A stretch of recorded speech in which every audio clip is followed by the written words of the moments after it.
Candid dusting powder. Candid dusting powder redness, irritation, sweat rash और fungal infection जैसे 4 skin problems का एक expert solution. अब रहो अनस्टॉपेबल कैंडिड डस्टिंग पाउडर के साथ। नमस्कार, मेरा नाम सौरभ द्विवेदी है। आप ललन टॉप की चुनाव यात्रा देख रहे हैं, जो कि तमिलनाडु, केरल, असम, बिहार, महाराष्ट्र और जम्मू कश्मीर के बाद अब छत्तीसगढ़ में है। मैं फिल वक्त छत्तीसगढ़ की राजधानी रायपुर में हूँ। कुछ ही महीने पहले यहाँ का सत्ता का परिवर्तन हुआ। कांग्रेस वालों को लगा प्रत्याशित है, भाजपा वालों को लगा भरपूर प्रत्याशित है। और अगर उस समय आपने ललन टॉप की चुनाव यात्रा कवर की होगी तो आप देख सकते थे कि जितने दावे किए जा रहे थे भूपेश बघेल सरकार की तरफ से, महतारी वंदन, सही टिकट वितरण, एग्रेसिव पॉलिसीज़ और local anti incumbency, Mahadev app, ऐसे कई मसले रहे जो भारी पड़े। और अंततः जब नतीजे आए तो 35 मिली कांग्रेस को, 1 मिली गोंडवाना गणतंत्र पार्टी को और बाकी 54 सीटें मिली भारतीय जनता पार्टी को। विष्णुदेव साय बने मुख्यमंत्री और अरुण साव और विजय शर्मा 2 बन गए डिप्टी सीएम। इसके अलावा पुरानी जो लीडरशिप थी, जिसको ओल्ड गार्ड कहा गया, उसमें रमन सिंह को बना दिया गया विधानसभा अध्यक्ष, बृजमोहन अग्रवाल को बना दिया गया शिक्षा मंत्री, सबसे ज़्यादा मार्जिन से जीते थे, लगभग 67,000 के। नए नवेलों में ओपी चौधरी को दे दिया गया वित्त समेत कुछ और विभाग। ये मोटा माटी इस सरकार का स्वरूप है। भूपेश बघेल 5 साल मुख्यमंत्री रहे, हारे, उसके बाद फिर से चुनाव मैदान में है। लोकसभा में राजनांदगांव, जहां पर पोलिंग हो गई है। इलेक्शन कमीशन ऑफ इंडिया, जहां पूरे देश में हलकान है वोटिंग के गिरते परसेंटेज को लेकर, सत्तारूढ़ भाजपा और दूसरे दल भी। वहीं छत्तीसगढ़ में ये बहुत अच्छी चीज़ है, क्लोज पॉलिटिकल कंटेस्ट जिन सीटों पर है वहाँ पर वोटिंग परसेंटेज बढ़ा है, जैसे कि राजनांदगांव का इलाका। 2 राउंड की पोलिंग यहाँ पर हो चुकी है। अभी कुछ इलाकों में पोलिंग बाकी है, जिसमें जांजगीर चांपा और कोरबा और रायपुर जैसी सीटें हैं। रायपुर लोकसभा की बात करूं तो जिन बृजमोहन अग्रवाल का मैं अभी जिक्र कर रहा था, उन्हें बीजेपी ने लोकसभा में प्रत्याशी बनाया है। पहली मर्तबा लोकसभा का चुनाव लड़ रहे हैं। राजनीतिक सर्कल्स में कहा जा रहा है कि ओल्ड गार्ड की ये विदाई भी तय कर दी गई है। उनके सामने है विकास उपाध्याय, जो राजेश मूणत से विधायकी का चुनाव हार गए और उसके पहले राजेश मूणत को हरा के 5 साल विधायक रहे थे। नए नवेले प्रत्याशी हैं। पिछली बार यहाँ से सुनील सोनी जीते थे बीजेपी के टिकट पर, वो भी नए नवेले प्रत्याशी थे, मोदी लहर में जीते थे। और उन्होंने रायपुर के मेयर रहे प्रमोद दुबे को हराया था चुनाव में। और उससे पहले एक स्थायी भाव सा था, क्योंकि यहाँ से लगातार रमेश महस कुल जमा 7 बार चुनाव जीते। इन दिनों महाराष्ट्र के राजभवन में बैठे हैं। यह रायपुर लोकसभा और छत्तीसगढ़ का एक बेसिक कंटेक्स्ट है। बीजेपी की तरफ से कद्दावर नेताओं में जो चुनाव लड़ रहे हैं उसमें विजय बघेल हैं, जिन्होंने मुख्यमंत्री भूपेश बघेल को चुनौती दी थी दुर्ग की सीट पे, पाटन सीट पे टू बी वेरी स्पेसिफिक। इसके अलावा बड़े नेताओं में सरोज पांडे हैं, जो कोरबा की सीट से चुनाव लड़ रही हैं। वो चुनाव भी हम जाकर कवर करेंगे। तो रायपुर में रहेंगे, कोरबा रहेंगे, कोशिश करेंगे कि बिलासपुर और जांजगीर चांपा में भी रहें। इसके अलावा एक पॉलिटिकल मास्टर क्लास रिकॉर्ड करेंगे। अगर आपकी राजनीति में दिलचस्पी है तो इस पॉलिटिकल मास्टर क्लास को मिस ना करें, जिसमें हम अभी तक तमिलनाडु, कर्नाटक, केरल, असम, बिहार का पूर्वांचल का और सीमांचल का हिस्सा, खासतौर पे कोसी का और सीमांचल का हिस्सा, इन सबको कवर कर चुके हैं। महाराष्ट्र और कश्मीर को भी कवर कर चुके हैं। कल यहाँ पर ये पॉलिटिकल मास्टर क्लास रिकॉर्ड होगी, लेकिन जब तक आप ये वीडियो देख रहे होंगे रिकॉर्ड हो चुकी होगी। हमारे कुछ नौजवान मित्र बहुत लास्ट मिनट पे, हमारे जो यहाँ के इंडिया टुडे के संवाददाता हैं देवेश जी, उनका आदेश हुआ कि आ ही रहे हैं तो सीधे कोरबा निकलने के बजाय रायपुर के भी कुछ मित्रों से मिल लिया जाए, बात कर ली जाए। इसलिए फौरी तौर पे दोपहर में कार्ड पोस्ट हुआ। और ये एक सुंदर सी जगह है। क्या नाम है इस जगह का भाई साहब? कटोरा तालाब बोलते हैं सर। कटोरा तालाब इस जगह को बोलते हैं। पहले यहाँ पे झुग्गी झोपड़ियाँ थी बहुत ज़्यादा। उस समय यहाँ के कलेक्टर थे ओपी चौधरी, कलेक्टर थे। IAS छत्तीसगढ़ से सिलेक्ट हुए पहले IAS राज्य बनने के बाद। 2005 बैच है, 4 बैच, 5 बैच है, सही सी बताना बैच। तो वो कलेक्टर रहे, उन्होंने ये झुग्गी झोपड़ियाँ हटवाई। यहाँ पे एक चौपाटी जैसी बनी है, यहाँ पे कुल्हड़ की चाय बढ़िया मिलती है। राज्यों में, शहरों में इस तरह की वाणिज्यिक गतिविधियाँ होनी चाहिए, क्योंकि उससे एक तो आप शहर के लॉ एंड ऑर्डर का आकलन कर सकते हैं कि लड़के या लड़कियाँ फ्रीली निकल पा रहे हैं क्या नहीं। दूसरा, दोस्तियों और प्रेम के लिए जगहें काफ़ी मुफीद होती हैं, प्रेम के लिए ज़्यादा है। तो ये तुम शिकायत के स्वर में क्यों कह रहे हो? इधर आओ, इधर आओ, आगे आओ, आगे आओ, आगे। हाँ, क्या बोल रहे हो? हाँ, क्या नाम है आपका? प्रभजोत सिंह। हाँ, क्या बोल रहे हो? प्रेम के लिए ज्यादा है तो शिकायत क्या है? देखो ना, कपल ही बैठे रहते हैं, लड़के तो क्या दिक्कत? लड़के तो ये खड़े हैं आपके बगल में सब। तो कपल बैठे हैं तो क्या दिक्कत है? दिक्कत कुछ नहीं है, बैठे रहते हैं बस चोल मोल करते रहते हैं और कुछ नहीं करते। चोल मोल करते रहते हैं, तुमको क्या दिक्कत हो रही है? हमको कोई दिक्कत नहीं है। तो तुम शिकायत के टोन में क्यों बोल रहे हो? नहीं, आपने पूछा कि यहाँ पे लड़के ज्यादा बैठते हैं कि कपल। मैंने नहीं पूछा, ये आपने बोला। मैंने कहा भोजन के लिए, दोस्तियों के लिए और प्रेम के लिए मुफीद जगह है, मैंने ये कहा। पलट दिया सब लोग वीडियो पलट दिया कि सही बोला? सही बोला। इन लोगों को क्या पता है? तो वीडियो में रिकॉर्ड हुआ है, निकाल लो फुटेज। तुम देखो फिर बाद में अलग से निकाले जाओगे। तो आपने बोला यहाँ प्रेमी जोड़ा ज्यादा बैठते हैं कि लड़के ज्यादा बैठते हैं? ये आप बोल रहे हो? आप बोले हो। जोड़ा का प्रयोग नहीं किया। जोड़ा मैंने कहा दोस्तियों और प्रेम के लिए मुफीद जगह है। मुफीद नहीं है, यहाँ खर्चा लगता है, पैसा लगता है। तो खर्चा तो हर चीज में लगता है। क्या करते हो नौजवान तुम? फ्री है हम।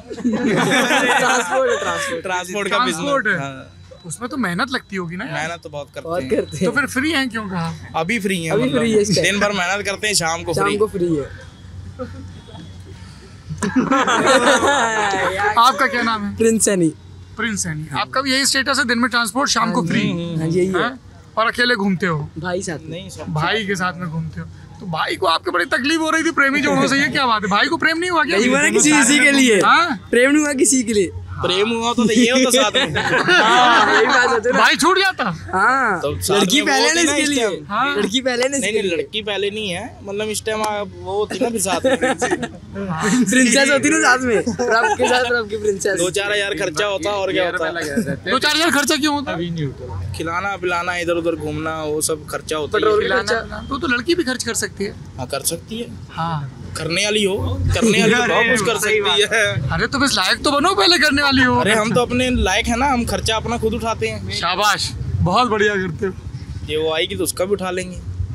नहीं हो सकता, पर वो भी काम करती है, वो क्या खुद पता वो उठा ले हमारा। हमारा बच जाएगा। एक साइड तो बचानी है। राजी नहीं हो रहा भाई किसी से। अच्छा, कौन जीत रहा है आपके यहाँ चुनाव? हाँ, वो तो कुछ पता नहीं कौन जीत जाता है। पहले भाई किसी की होती है, बाद में कोई और आ जाता है। कोई मुद्दा है? ट्रांसपोर्टर्स का कोई मुद्दा है? मुद्दा तो बहुत बड़ा है, आरटीओ का मुद्दा है। यहाँ आरटीओ इतने लगते हैं जगह जगह पे, बहुत तंग करते हैं गाड़ी वालों को। सबसे तंग बड़ा करते हैं या मुद्दा कागज वही चेक है। करते हैं? कागज कहाँ चेक करते हैं? कागज कहीं चेक नहीं होते। सबसे पहले नोट चेक होता है। चेक होता है। ड्राइवर की जेब में कितना नोट है, कितने में बात बनेगी और कितने में जेब बनेगी। ये हर जगह हम साल दर साल, शहर दर शहर देखते हैं। भाई साहब मोबाइल फोन नीचे कर लीजिए। ट्रांसपोर्टर्स की यही एक शिकायत रहती है आरटीओ से, है? आरटीओ से ही शिकायत है। और आरटीओ बोलते हैं कि ट्रांसपोर्टर्स अपनी फिटनेस ठीक नहीं रखते हैं, गाड़ी की, ड्राइवरों की सेहत वगैरह। फिटनेस ओके रहेगी तभी तो गाड़ी चलती है रोड में। हाँ। फिटनेस ही नहीं ओके रहेगी तो गाड़ी कैसे चलेगी? अगर कागज पूरे हैं तो पहली फिर बात तो लोड ही नहीं मिलता। अगर लोड ही कागज ही नहीं पूरा नहीं होगा तो हाँ। आपको कंपनी आजकल लोड ही नहीं कंपनी देगी। पहले ही में चेक चेक कर करती है, लेना। उसके बाद तो ऐसे ही इन्होंने आरटीओ वालों ने ट्रांसपोर्टर्स को बदनाम कर रखा है। नाम करके रखा हुआ बस। बताइए साहब। और आपको तो देख के ही मुझे लग गया था कि आप मासूम हो। लग जाता है कहीं को। हाँ। अच्छा, तो ट्रांसपोर्टर का एक मुद्दा है, आरटीओ का। और क्या RTO मुद्दा है? का। रायपुर का क्या मुद्दा है? रायपुर लोकसभा में चुनाव है। यही मुद्दा है बस, लड़ाई झगड़े। अच्छा, कौन करता है लड़ाई? बहुत जने करते हैं, कहीं भी हो जाती है। जहाँ पुलिस मर्जी। सख्ती नहीं कर रही? कर तो रही है, अभी किए तो हैं, 12 बजे तक बंद कर देते हैं। सही तो किए हैं। सरकार बदलने से कुछ फर्क पड़ा? पहले भूपेश बघेल सरकार थी, अब विष्णुदेव साय की सरकार आ गई। एक पहले पंजा था, अब कमल हो गया, और कुछ फर्क नहीं पड़ा। कोई फर्क नहीं पड़ा। आई लव दिस पार्ट जिसमें वो ग्राफिकली एक्सप्लेन कर रहा है। ये था, फिर ये हो गया। बहुत प्यारे हो यार आप जरा शूट के बाद एक चाय पी लेना मेरे साथ। आओ पीते हैं। शूट के बाद। ये अपनी दुकान है भाई की, ये देखो। कौन सी वाली? कुल्हड़ चाय, तंदूरी कुल्हड़ चाय। वाह, बहुत बढ़िया। अपना ही भाई है, हाँ। बस यही बैठते हैं, चाय पीते हैं और बातें करते हैं, जैसे निहारते आपसे हैं। कर रहे हैं। बढ़िया। चलिए, आपकी इजाजत हो तो मैं और लोगों से भी बात कर लूं। कर लो। आ जाओ फिर चाय पीते हैं। जी। दिस इज वेरी इंपॉर्टेंट, क्योंकि लगातार आप लोगों से बात कर रहे हो। तो ये पीड़ित संघ एक जुटा है। आप इनका नेता कौन है? कोई नेता है आपका? क्या नाम है बहन आपका? किरण सिंह नाम है। किरण सिंह। बताओ किरण, क्या मांग है तुम्हारी? सर, हम लोग अभी बीएड सहायक शिक्षक, अभी हमारी जॉब लगी थी। कब लगी थी? सर 2023 को और जब नोटिफिकेशन आया था वो आया था मई में आया था, है ना, 3 मई 2023 को। और उसके बाद हमारा एग्ज़ाम हुआ, उसके बाद 2 जुलाई को हम लोग का रिज़ल्ट आया। एक सेकंड भाई साहब, थोड़ा धैर्य रखो। हम जब आप दूसरों को सुनेंगे तब लोग आपको सुनेंगे, है ना। भैया अरे पूरा थोड़ा नहीं, पूरा निकलेंगे भैया, गाड़ी के सामने कौन आएगा। इधर आ जाओ बहन, थोड़ा सा पीछे हो जाओ गुरु। हाँ बताइए किरण जी। हाँ, हमारी 2 जुलाई को हमारा रिजल्ट आया था। तब तक हम पात्र थे बीएड अभ्यर्थी सहायक शिक्षक की जॉब के लिए, प्राइमरी स्कूल के लिए जी। तब तक हम पात्र थे। फिर अचानक से 11 अगस्त को सुप्रीम कोर्ट का फैसला आया जिसमें उन्होंने कहा कि बीएड एलिजिबल नहीं है पीआरटी के लिए। राजस्थान वाले केस में, जिससे हमारा कोई भी मतलब उससे हमारा कोई भी रिलेशन नहीं था। हमारा छत्तीसगढ़ का अलग ही चलता है। फिर उसके बाद जब ये सब हुआ तो अचानक से फिर जो डीएड वाले हैं उन्होंने केस कर दिया हाई कोर्ट में कि बीएड वालों पे सुप्रीम कोर्ट में ये रूलिंग आई है राजस्थान के मामले में। जी। और उससे पहले हमारा रिजल्ट आ चुका था। तो अब ये मतलब हमारे साथ तो गलत हो रहा है ना, क्योंकि हमारा रिजल्ट आया, हम लोग सब मेरिट में लगे। आप लोग लग गए थे, ट्रेनिंग हो गई थी आपकी? नहीं, हमारी जो हम लोग को वो स्कूल नहीं मिला था, पर मेरिट लिस्ट में सूची में नाम आ गई थी और रिजल्ट आपका नाम आ गया था, रिजल्ट आ गया था, ज्वाइनिंग नहीं हुई थी। और वही ज्वाइनिंग। तो ये डीएड वाले चले गए सुप्रीम हाई कोर्ट में, Raipur high court, Raipur court, Bilaspur में, सॉरी। और हमको वहाँ काउंसलिंग से निकाल दिया गया। हाँ, जो कि हमारे साथ बहुत गलत हुआ, क्योंकि हम लोग ने बहुत मेहनत करके सर ये पढ़ाई एग्जाम हम लोग ने पास किया। तो आप लोगों ने इसको चैलेंज, भाई साहब एक आप ही सब एक ही साथ हो ना, तो एक से बात कर लेना जी। तो आप लोगों ने इसको हाई कोर्ट में चैलेंज किया? जी, हाई कोर्ट का नहीं, हमने सुप्रीम कोर्ट में चैलेंज किया। और 29 अगस्त को हमारा फैसला आया कि हम लोग को काउंसलिंग में बैठने दिया जाए, क्योंकि उसके बाद हम लोग काउंसलिंग में बैठे और हम लोग को स्कूल भी अलॉट हुआ और हम लोग 7 महीने से कार्यरत है। और पूरा सर हम लोग हर एक चीज़ हम लोग वेट तो आप पहले सिलेक्ट हुए, उसके बाद उसी दौरान राजस्थान वाले मामले पे सुप्रीम कोर्ट की रूलिंग आई, फिर डीएड वाले हाई कोर्ट गए, फिर स्टे लगा, आपने उसको सुप्रीम कोर्ट में चैलेंज किया, सुप्रीम कोर्ट ने निर्देश दिया आपको काउंसलिंग बैठने दिया जाए। उसके बाद आप लोगों की काउंसलिंग हुई, आप लोग सिलेक्ट हुए, नियुक्ति भी हो गई। उसके बाद नियुक्ति हो गई आपकी सितंबर 2023 में। सितंबर में जी। फिर उसके बाद आपकी ट्रेनिंग शुरू हुई? यस सर, हम लोग अभी काम ही कर रहे हैं, अभी स्कूल में है हम लोग। अभी आप पढ़ा रहे हो स्कूल में? तो मसला क्या है, मैटर क्या है? कि अचानक से सर फरवरी में हम लोग का आखिरी कोर्ट का वो हुआ था, जो हाई कोर्ट में हियरिंग हुई थी, तो उसमें उसका फैसला रिजर्व कर लिया गया था और 2 अप्रैल को फैसला आया कि हम लोग इलीगल हैं और हमें निकाल दिया गया है जॉब से। और 6 हाई कोर्ट ने कहा? जी, हाई कोर्ट। तो इसको आपने फिर सुप्रीम कोर्ट में चैलेंज किया? जी, अभी किया गया है। ये 4500 टीचर हैं जो सुप्रीम कोर्ट में चैलेंज करेंगे। अच्छा, अमूमन इस तरह के केसेस में किरण राइट, सरकार एक पार्टी होती है, छत्तीसगढ़ सरकार ने क्या रुख रखा है इसमें? जी सर, अभी सरकार तो बोल रही है कि हमारा सपोर्ट करेगी, पर सर सरकार बोल रही सपोर्ट करेगी। मंत्री हैं बृजमोहन अग्रवाल जो यहाँ सांसद लड़ रहे हैं, तो आप लोग किसी सरकार के प्रतिनिधि से मिले क्या? जी सर, बहुत सारे सर। किन से मिले? सर अभी बृजमोहन अग्रवाल जी से मिले, हमारा शिक्षा मंत्री जी से, अरुण साव जी से मिले हमने, जो डिप्टी सीएम से मिले हैं। और उन्होंने क्या कहा? ओपी चौधरी जी से मिले, सब हमको बोलते हैं कि हम सपोर्ट करेंगे, पर सर जब तक सुप्रीम कोर्ट सरकार नहीं जाएगी तब तक हमारा मतलब पक्ष नहीं रखेगी सर, तब तक हमको वो सपोर्ट नहीं मिलेगा। नहीं, मुझे नहीं लगता कि इसमें सुप्रीम कोर्ट में सरकार का तो शिक्षा सरकार का मामला है, वो क्या पॉलिसी बनाते हैं, कैसी भर्तियाँ करते हैं। सर जैसे एमपी का केस हुआ था, एमपी में भी सेम यही चला था, बस उनकी भर्ती 11 अगस्त से पहले हुई थी। तो अभी एमपी में सरकार उनका पक्ष रखी और एमपी के जितने भी लोग थे अब सेफ हो गए, उनको ब्रिज कोर्स कराया जाए। तो आप लोग ये चाहते हैं कि छत्तीसगढ़ की सरकार सुप्रीम कोर्ट में आप लोगों के हक में पक्ष रखे, क्योंकि आप लोग तो 4500 लोग काम कर रहे थे, ट्रेनिंग पाए हुए थे 7 महीने के बाद, यही बात है? Yes sir. और हम लोग जी, क्या नाम है आपका? सर मेरा नाम विकास मिश्रा है। I am so sorry. मेरा नाम विकास मिश्रा है, मैं भी सहायक शिक्षक हूँ। सर अगर जैसे किरण जी हैं वैसे जी, अगर शिक्षकों की पात्रता को लेकर के कोई शिक्षक बनना है, एनसीटी सबसे बड़ी इकाई है देश में, वो नियम बनाती है, उसी नियम के आधार पर हर राज्य अपने गजट में प्रकाशन करते हैं और उसी शर्तों के आधार पर भर्ती होती है। पूरी वो सारी प्रक्रिया जो एनसीटी के गजट के अनुसार थी, उसी के आधार पर हमारी पूरी प्रक्रिया हुई है, हमारा रिजल्ट भी आ गया और उसी के आधार पर हम लोग चयनित हुए हैं और काम कर रहे हैं 7 महीने तक। तो मैं समझ गया, आप लोग समझिए। मैं ये कहना चाहूँगा सर, मान लो कि बात कोई प्रशासनिक त्रुटि है, अगर उसमें लिखा गया है कि डीएड वाले प्राइमरी टीचर के एलिजिबल हैं, दरअसल सारा मामला ये होता है कि डीएड वाले इतने सारे मात्रा में उपलब्ध नहीं थे, तो एनसीटी ने एक रिलैक्सेशन दिया था कि 5 साल तक क्या करें, बीएड वालों को लिया जा सकता है, ये रिलैक्सेशन कब दिया था? ये दिया गया था कि 2009 में ये आया गया। पर 5 साल तो कब के पूरे हो गए? पूरे हो गए, लेकिन उसके बावजूद भी ये सारे लोग नहीं मिल पाते थे डीएड वाले, तो उसको रिलैक्सेशन को और एनसीटी बढ़ाते गया। ऐसा बीएड वाले कहते हैं। नहीं, क्योंकि जब हम डीएड वालों से बात करते हैं तो वो कहते हैं नहीं डीएड वाले ही बहुत हैं। सर मैंने आपकी बात सुन ली, समझ ली जो आपने और किरण जी ने एक्सप्लेन की, और मैं उम्मीद करता हूँ और मेरी मुख्यमंत्री से बात भी होगी, है ना, हम उनका इंटरव्यू करेंगे तो मैं ये पूछूंगा कि इस पे सरकार का क्या रोक है। ठीक है सर, मैं एक चीज कहना चाहूंगा, मान लो की बात एनसीटी किसी गजट को क्वेश्चन कर देती है। नहीं, मैं आपके साथ हूँ, you don't need to convince me. जी सर, अगर किसी को सरकार के आदेश से नियुक्ति मिली है, ट्रेनिंग हो चुकी है, तो उनके साथ अन्याय नहीं होना चाहिए, क्योंकि ये 4500 नौजवान लड़के लड़कियों की बात नहीं, 4500 घरों की बात है। I am in your team sir. ठीक है, आपको जोड़ना चाहेंगे? क्या नाम है आपका? सर माई सर श्रुति देवांगन। श्रुति, हाँ। इसके पहले मैं एज लेक्चरर काम कर रही थी, but it was an ad hoc job, तो मैंने लेक्चरर वाली पोस्ट छोड़ के जो असिस्टेंट टीचर मींस प्राइमरी में होता है, मैंने वो जॉब, क्योंकि ये परमानेंट जॉब थी, मैंने वो वहाँ से रेजिग्नेशन दिया। रेजिग्नेशन पे हमें कुछ अमाउंट देना पड़ता है, 3 मंथ्स की सैलरी वो दी, और उसके बाद फिर जब मैं वापस अब यहाँ तो अधर में लटक गए। कई लोग ऐसे भी होंगे, मतलब ऐसा हो गया कि डिफरेंट जॉब्स छोड़ के हम लोग इस जगह आए हैं कि ठीक है यहाँ ये एक रेगुलर जॉब है, बट हम फंस चुके हैं। ठीक है, मैं ये बात समझ गया आपकी, आपका मुद्दा रिकॉर्ड भी हो गया। क्या नाम है? सर मेरा नाम शशांक से। आप भी पीड़ित पक्ष हैं, तो इसमें कुछ एडिशनल जोड़ना है? हाँ सर, बताइए। 2 मार्च को मेरी शादी हुई है, शादी का आधार बनाया गया मेरे नौकरी को। मतलब नौकरी कि लड़का नौकरी में है, इसको देखते हुए अपना लड़की देने के लिए रेडी हूँ और शादी हो जाती है मेरी।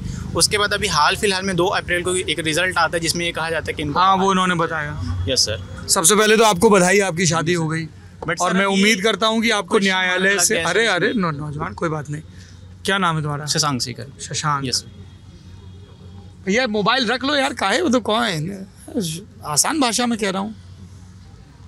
पहले तो आपको बधाई, थैंक यू सर। दुखी मत हो, जवान आदमी हो, सांस लौट रही, कुछ ना कुछ होके रहेगा। ठीक है जी सर। दूसरी बात, आपने बताया 2 मार्च को शादी हुई, 2 अप्रैल को फैसला आया। ठीक है, तो मैं उम्मीद कर रहा हूँ, मैंने जैसा कहा मैं भी पूछूंगा मुख्यमंत्री को, आप लोग संगठित हैं ही, है ना, कोर्ट में भी अपनी लड़ाई लड़ रहे हैं, कुछ ना कुछ हो जाएगा, तो हौसला मत हारो। और पहले तुम अकेले थे, अब 2 लोग हैं लड़ने वाले। ठीक है, यस सर। और काबिल हो गए तभी सिलेक्ट हुए होगे, तो एक तो हम इस लड़ाई में आपके साथ हैं, है ना। ऑल आर मैरिड, मतलब अरे भी ऑल को मत बोलो, मैरिड। अच्छा, मैं कहूँ ये कह रहा है वी ऑल आर मैरिड। हाँ, यू ऑल आर मेरिटोरियस, है ना। हाँ ठीक है, मैं समझ गया आप लोगों की बात। सर सबसे बड़ा एक सवाल में दो बात कहना चाहूँगा सर जी, कि सिस्टम के ऊपर जो आस्था है लोगों का, युवाओं का, एनसीटी जो गजट लाती है कोई प्रशासनिक इकाई के ऊपर, सर अगर ऐसा अगर लोगों को विश्वास मैं तो कह रहा हूँ, मैं आपके साथ हूँ, आपको आप उसको और क्यों, आपकी अपील पर्याप्त भावुक है, तथ्यों पे इतनी मजबूत है कि उसको और। हाँ, क्या नाम है? सौम्या मिश्रा सर, मैं भी असिस्टेंट टीचर हूँ, और हमको सब जगह से आश्वासन दिया जा रहा है कि नहीं हम आपके साथ हैं, लेकिन जो हाई कोर्ट ने 6 वीक्स का टाइम दिया है डीपीआई को कि आप डीएड डिग्री होल्डर्स हैं, उनकी एक अलग से लिस्ट बना के फिर से उनको ज्वाइनिंग दे और बीएड वालों को बाहर करे, तो ऐसा कोई भी क्लियर इंस्ट्रक्शन नहीं। मेरे ख्याल से सरकार ये कह रही होगी कि अभी आचार संहिता, मौखिक आश्वासन मिल रहा है सर, कोई भी 10 मई तक का समय है, ये मैं पूछूंगा। ठीक है, आप लोगों की तरफ से ये बात मैं सरकार से पूछूंगा सर, और आपसे ही विश्वास है कि युवाओं की आवाज आप ही उठाते हैं और लल्लन टाप उठाते हैं। बस आप भरोसा बना रखिए। हम लोग ढूंढते हुए सर, हम लोग कांकेर से आए हैं सर, आपके कांकेर से आए हैं, कांकेर से आए हैं जी। कल हमको स्कूल जाना है, तो अभी हम रात को, अभी तुम लोग पढ़ा रहे हो, और अभी 2 दिन पहले सर चुनाव ड्यूटी करके आए हैं हम लोग। बहुत अच्छी बात है, बढ़िया से ड्यूटी करवाई। अच्छा एक बात बताओ जरा, अब थोड़ा सा इस पे तो हम तुम्हारे साथ हैं, अब सही से ही बताना, ये नहीं पूछेंगे कौन जीत रहा है, क्योंकि वो तुम जवाब नहीं दे सकते हो, है ना। बहुत सारे राजनीतिक दल ईवीएम पर सवाल उठाते हैं। देश की सुप्रीम कोर्ट, चुनाव कराने वाली संस्था इलेक्शन कमीशन ऑफ इंडिया कहती है कि ईवीएम की व्यवस्था दुरुस्त है और पहले की जो बैलेट की व्यवस्था थी उससे बेहतर है।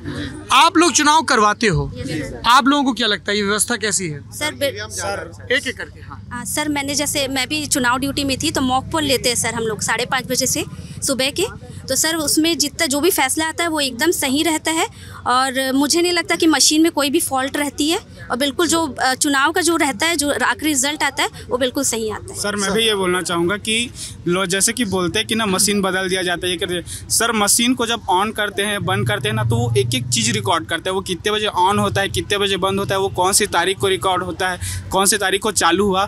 तो ऐसा मतलब बिल्कुल मशीन के ऊपर आरोप लगाना या फिर उस पर सवाल खड़ा करना गलत है। एक एक चीज़ सर, मॉक पोल पे क्या क्या होता है, मतलब एक एक प्रोसीजर सब कुछ उसमें होता है। वो दर्शकों की सहूलियत के लिए बता दें, मॉक पोल होता है जब मशीन सुबह खोली जाती है, तो ये देखने के लिए आप ही बता दीजिए, मैं क्यों बता रहा हूँ। हाँ। जैसे मशीन सुबह खोली जाती है, उससे पहले जो अभिकर्ता रहते हैं पार्टी के, उनको बुलाया जाता है, एजेंट्स को, और उनके सामने मॉक पोल किया जाता है और बताया जाता है, और हर एक जो भी कैंडिडेट्स रहते हैं, जैसे 10 है तो 10 नोटा को मिला के और सबको वोट दिया जाता है, और सबको एक हाँ एक मतलब नहीं 50 देना रहता है, 50 देना रहता है वोट, और उनके सामने ही मशीन में भी गिनती दिखाई जाती है, रिजल्ट कि सही है कि नहीं है। कि आपने मान लीजिए कि किसी का चुनाव निशान है, मान लीजिए कलम, तो कलम पे दबाया तो देखिए एक कलम पे दिख रहा है ऐसा। और उसकी जो वो वीवीपैट में जो पर्चियां रहती है, उसे भी दिखाया जाता है कि सही मैच हो रहा है। फिर ये मॉक पोल के बाद मशीन रीसेट कर दी जाती है, मशीन रीसेट करी जाती है, उनके फिर से जीरो आ गया।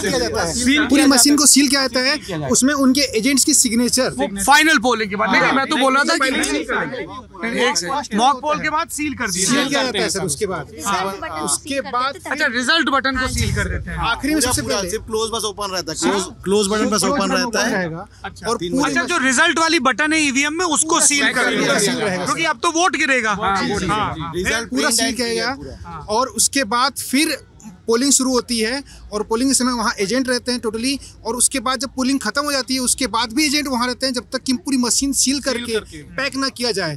तो सर उनके अभिकर्ताओं के सामने सब चीज़ हो रही है, उसके बाद अगर उस पर मतलब आप लोग कह रहे हैं बिल्कुल ट्रांसपेरेंट है प्रक्रिया, बिल्कुल ट्रांसपेरेंट है, बिकॉज ईवीएम चाहे वो वीवीपैट हो, हमारा सीओ, हर चीज़ में हर एक चीज़ रिकॉर्ड हो रही है, फिजिकली भी दिख रहा है, हमारे पास स्लिप्स आ रही है उसमें भी दिख रहा है, और सब कुछ सामने हो रहा है, तो बहुत ही ट्रांसपेरेंसी है। पोलिंग टाइम आपसे पूछेंगे, अभी जो करवा रहे हैं पहले उनसे पूछ लें। ऐसे मैं आपसे मांगूंगा सलाह, रुक जाइए, आप इलेक्शन कमीशन को ये सलाह दीजिए। अभी भी गायब है, शशि तरूर। मैं आऊँगा सर, मैं इसीलिए ना, ये तो देखिए ये सब पॉलिटिकल एलिगेशंस हैं, ठीक है, जिन पे हम बात करते हैं। ये लोग चुनाव करवा के आए हैं, आपने सुना है या पढ़ा है? उसको कोई नहीं जान सकता, कोई नहीं जान सकता। सर दिक्कत क्या है कि मैं भी अपनी क्लास में बुली था, अभी आप बुली करने की कोशिश कर रहे हो, इस कन्वर्सेशन को मत करो। तो मैं इनसे आपके पास में रहा ना, फिर आ जाऊंगा आपके पास, आपके साथ चाय भी पीनी है। अभी ये लोग वोट करा के आए, मैं वो प्रक्रिया समझना चाह रहा हूँ with your kind permission. Sir आपके शहर में हूँ, उस्तादी आपकी है? बस तो फिर बात कर लेने दीजिए, आप बात नहीं करने दे रहे हैं, बीच में टोक रहे हैं। तो आप ये कह रहे हैं कि जब आप लोग वहाँ वोटिंग, अच्छा कभी ऐसा होता है जैसे आप में से कोई नक्सल इलाके में गया पोलिंग कराने? हम लोग का नक्सलाइट एरिया में कहाँ गए थे? सब नक्सलाइट एरिया में ही पोस्टेड है। कहाँ थे? अंतागढ़, पकानजोर, सबकी ड्यूटी लगी थी। हाँ सर। सर अभी हमारे 29 नक्सली मारे गए हैं, उसी से इलाके में मैं गया हुआ था ड्यूटी करने के लिए, बाड़े के पास। जी, सुरक्षा व्यवस्था दुरुस्त थी, बहुत बढ़िया। वोटिंग परसेंटेज कैसा रहा? वोटिंग परसेंटेज भी पहले के से मुकाबले बढ़ा हुआ है, 78-80 मेरे बूथ में 75, मेरे बगल वाले बूथ में 85। जो भी जीते आ रहे, पर ये लोकतंत्र के लिए बड़ी अच्छी चीज है कि जिन इलाकों में कभी नक्सलियों का कब्जा होता था, वहाँ पे ये लोकतांत्रिक प्रक्रिया इतनी अच्छी। और सर ऐसा होता है कि ना, मतलब आप लोगों को सुरक्षा भी खूब मिलती है? सर पूरा सुरक्षा मिलता है, और लगभग 12-1 बजे तक जितने वोटर्स है सब लगभग आधे से ज्यादा आ चुके थे। सुबह से लाइन लग जाती है सर, क्योंकि गर्मी है तो लोग सुबह से आ जाते हैं, और कोई मतलब वोटर सब जागरूक होते हैं सर, आ जाते हैं। चल नहीं सकते हैं, वो व्हील चेयर में आ रहे हैं, पर हर कोई वोट करने आ रहा है। मैंने तो इसीलिए शुरू में कहा कि छत्तीसगढ़ एक अच्छी, पैर के अंगूठे से वोटिंग की है कई लोगों ने। पैर के अंगूठे से, उनके हाथ नहीं थे सर, जिनके हाथ नहीं थे, एक हाथ इतना छोटा था। उसमें क्या साथ में कोई अधिकारी जाता है वोट कराने? नहीं सर, नहीं, कोई नहीं जाता, उनको सिर्फ वहाँ तक पहुँचाया जाता है, उसके बाद मशीन तो मेज पे रखी होती है ना, उनको फैसिलिटी प्रोवाइड की जाती है ताकि वो खड़े होकर उस पर पैर रख सकें। जी, बहुत बढ़िया यार। कमीशन में ऐसी भी सुविधा है सर कि अगर कोई एक प्रतिनिधि चुन सकता है, अगर वो जैसे उसको समस्या है, वो नहीं जा सकता वहाँ पर वोट दबाने के लिए, तो एक प्रतिनिधि को बोल सकता है, वो उसके बदले जाकर के वोट देगा साथ में। ये व्यवस्था है? हाँ, ये व्यवस्था है, एक को साथ ले जा सकते हैं, पर वो पहले प्रिसाइडिंग ऑफिसर को बताना होगा। हाँ, वो रहता है। जी जी, आप भी वोटिंग करवा के आए? हाँ सर, मैं भी वोटिंग करा। तो आपने पोस्टल बैलेट तो पता ही है, ये जाके वोट करवाते हैं। हाँ, ये तो पता है बुजुर्गों के लिए और वो सब के लिए। अच्छा एक बात बताइए, कभी ऐसा हुआ जैसे आप लोग पहली बार वोट करवा के आए हैं? हाँ सर, पहले। तो ऐसे थोड़ा धुकधुकी, थोड़ा एक्साइटमेंट था कि अभी तक? एक्साइटमेंट था। इससे पहले वोट डाला था? सर, वोट डाला था सर। तो वोट डाले थे, अभी आप अपने सामने देख रहे हो, तो क्या फर्क था, जरा कुछ रोचक बताओ। बहुत सारी चीजें नहीं पता चली सर, कि लोग बोलते थे कि ईवीएम हैक हो जाता है, ये हो जाता है। सर बहुत सारी मिथ से पर्दा उठ जाता है, वहाँ ऐसा कुछ भी नहीं होता। जो जिस मशीनें वहाँ पे जो चुनाव आयोग ने प्रोवाइड तनाव रहता है उतनी देर जितनी देर वोटिंग, बहुत ज्यादा प्रेशर रहता है। जिम्मेदारी का काम है सर, जिम्मेदारी का। आप में से किसी के पोलिंग बूथ के बाहर कार्यकर्ता लड़े तो नहीं? नहीं सर, नहीं सर। अब तो पैरा मिलिट्री भी इतना ज्यादा रहती है, लेकिन अभी डर रहता है सर, चारों तरफ फोर्स रहती है, पता नहीं कब वहाँ पर हमला हो जाएगा करके, ये अंदर रहते तो डर लगता है सर। कुछ दिन पहले ही हुए हैं, वन वीक पहले ही हुआ है, 29 नक्सलाइट वहाँ वो मारे गए हैं। तो वो एक अंदेशा था कि हो जाएगा, पर सब ठीक से हुआ। जी। बहुत मेरा प्रणाम आप लोगों को, है ना, आप लोग इस देश की सबसे ज़रूरी प्रक्रिया को पूरी करके आए, है ना, सिक्योरिटी फोर्सेस को, और आप लोगों को बड़ा साधुवाद। आपका मैटर था ही, पर मैंने कहा जरा मैं जो इतने नौजवान प्रिसाइडिंग ऑफिसर दिख रहे हैं।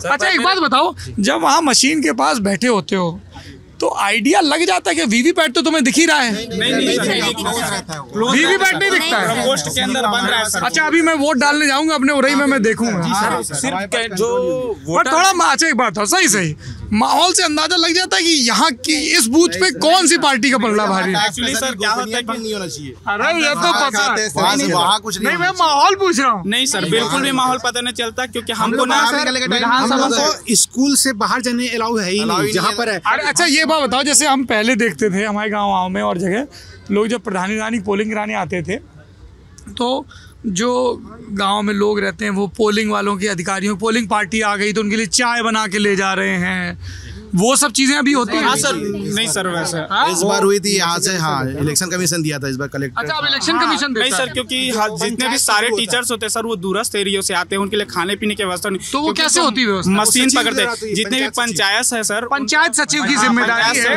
कि जो पोलिंग पार्टी उनके स्कूल में ज्यादातर खुलते हैं आई है, उनके भोजन व्यवस्था। हर पंचायत में 6500 की राशि सरकार इलेक्शन कमीशन के द्वारा दिया गया था, ताकि जो पोलिंग बूथ में जो आ रहे हैं कर्मचारी पोलिंग कराने के, उनके खाने पीने की व्यवस्था के लिए, प्लस उनके क्या बोलते हैं जो मतदाता आएंगे सर उनके लिए टेंट की व्यवस्था की जाए ताकि। अच्छा, और तुम में से किसने एप्लीकेशन दी थी ड्यूटी कैंसिल कराने, क्योंकि ये भी होता है? नहीं सर, हम लोग सर पहली बार ड्यूटी कर रहे थे, बहुत एक्साइटमेंट था सर। हाँ अरे बाप रे, ये क्या है? इंक सर, लगाते हाथ पे लग गया। अच्छा तुम्हारे लगाते अरे बाप रे, ये देखिए क्या बात है, बहुत बढ़िया।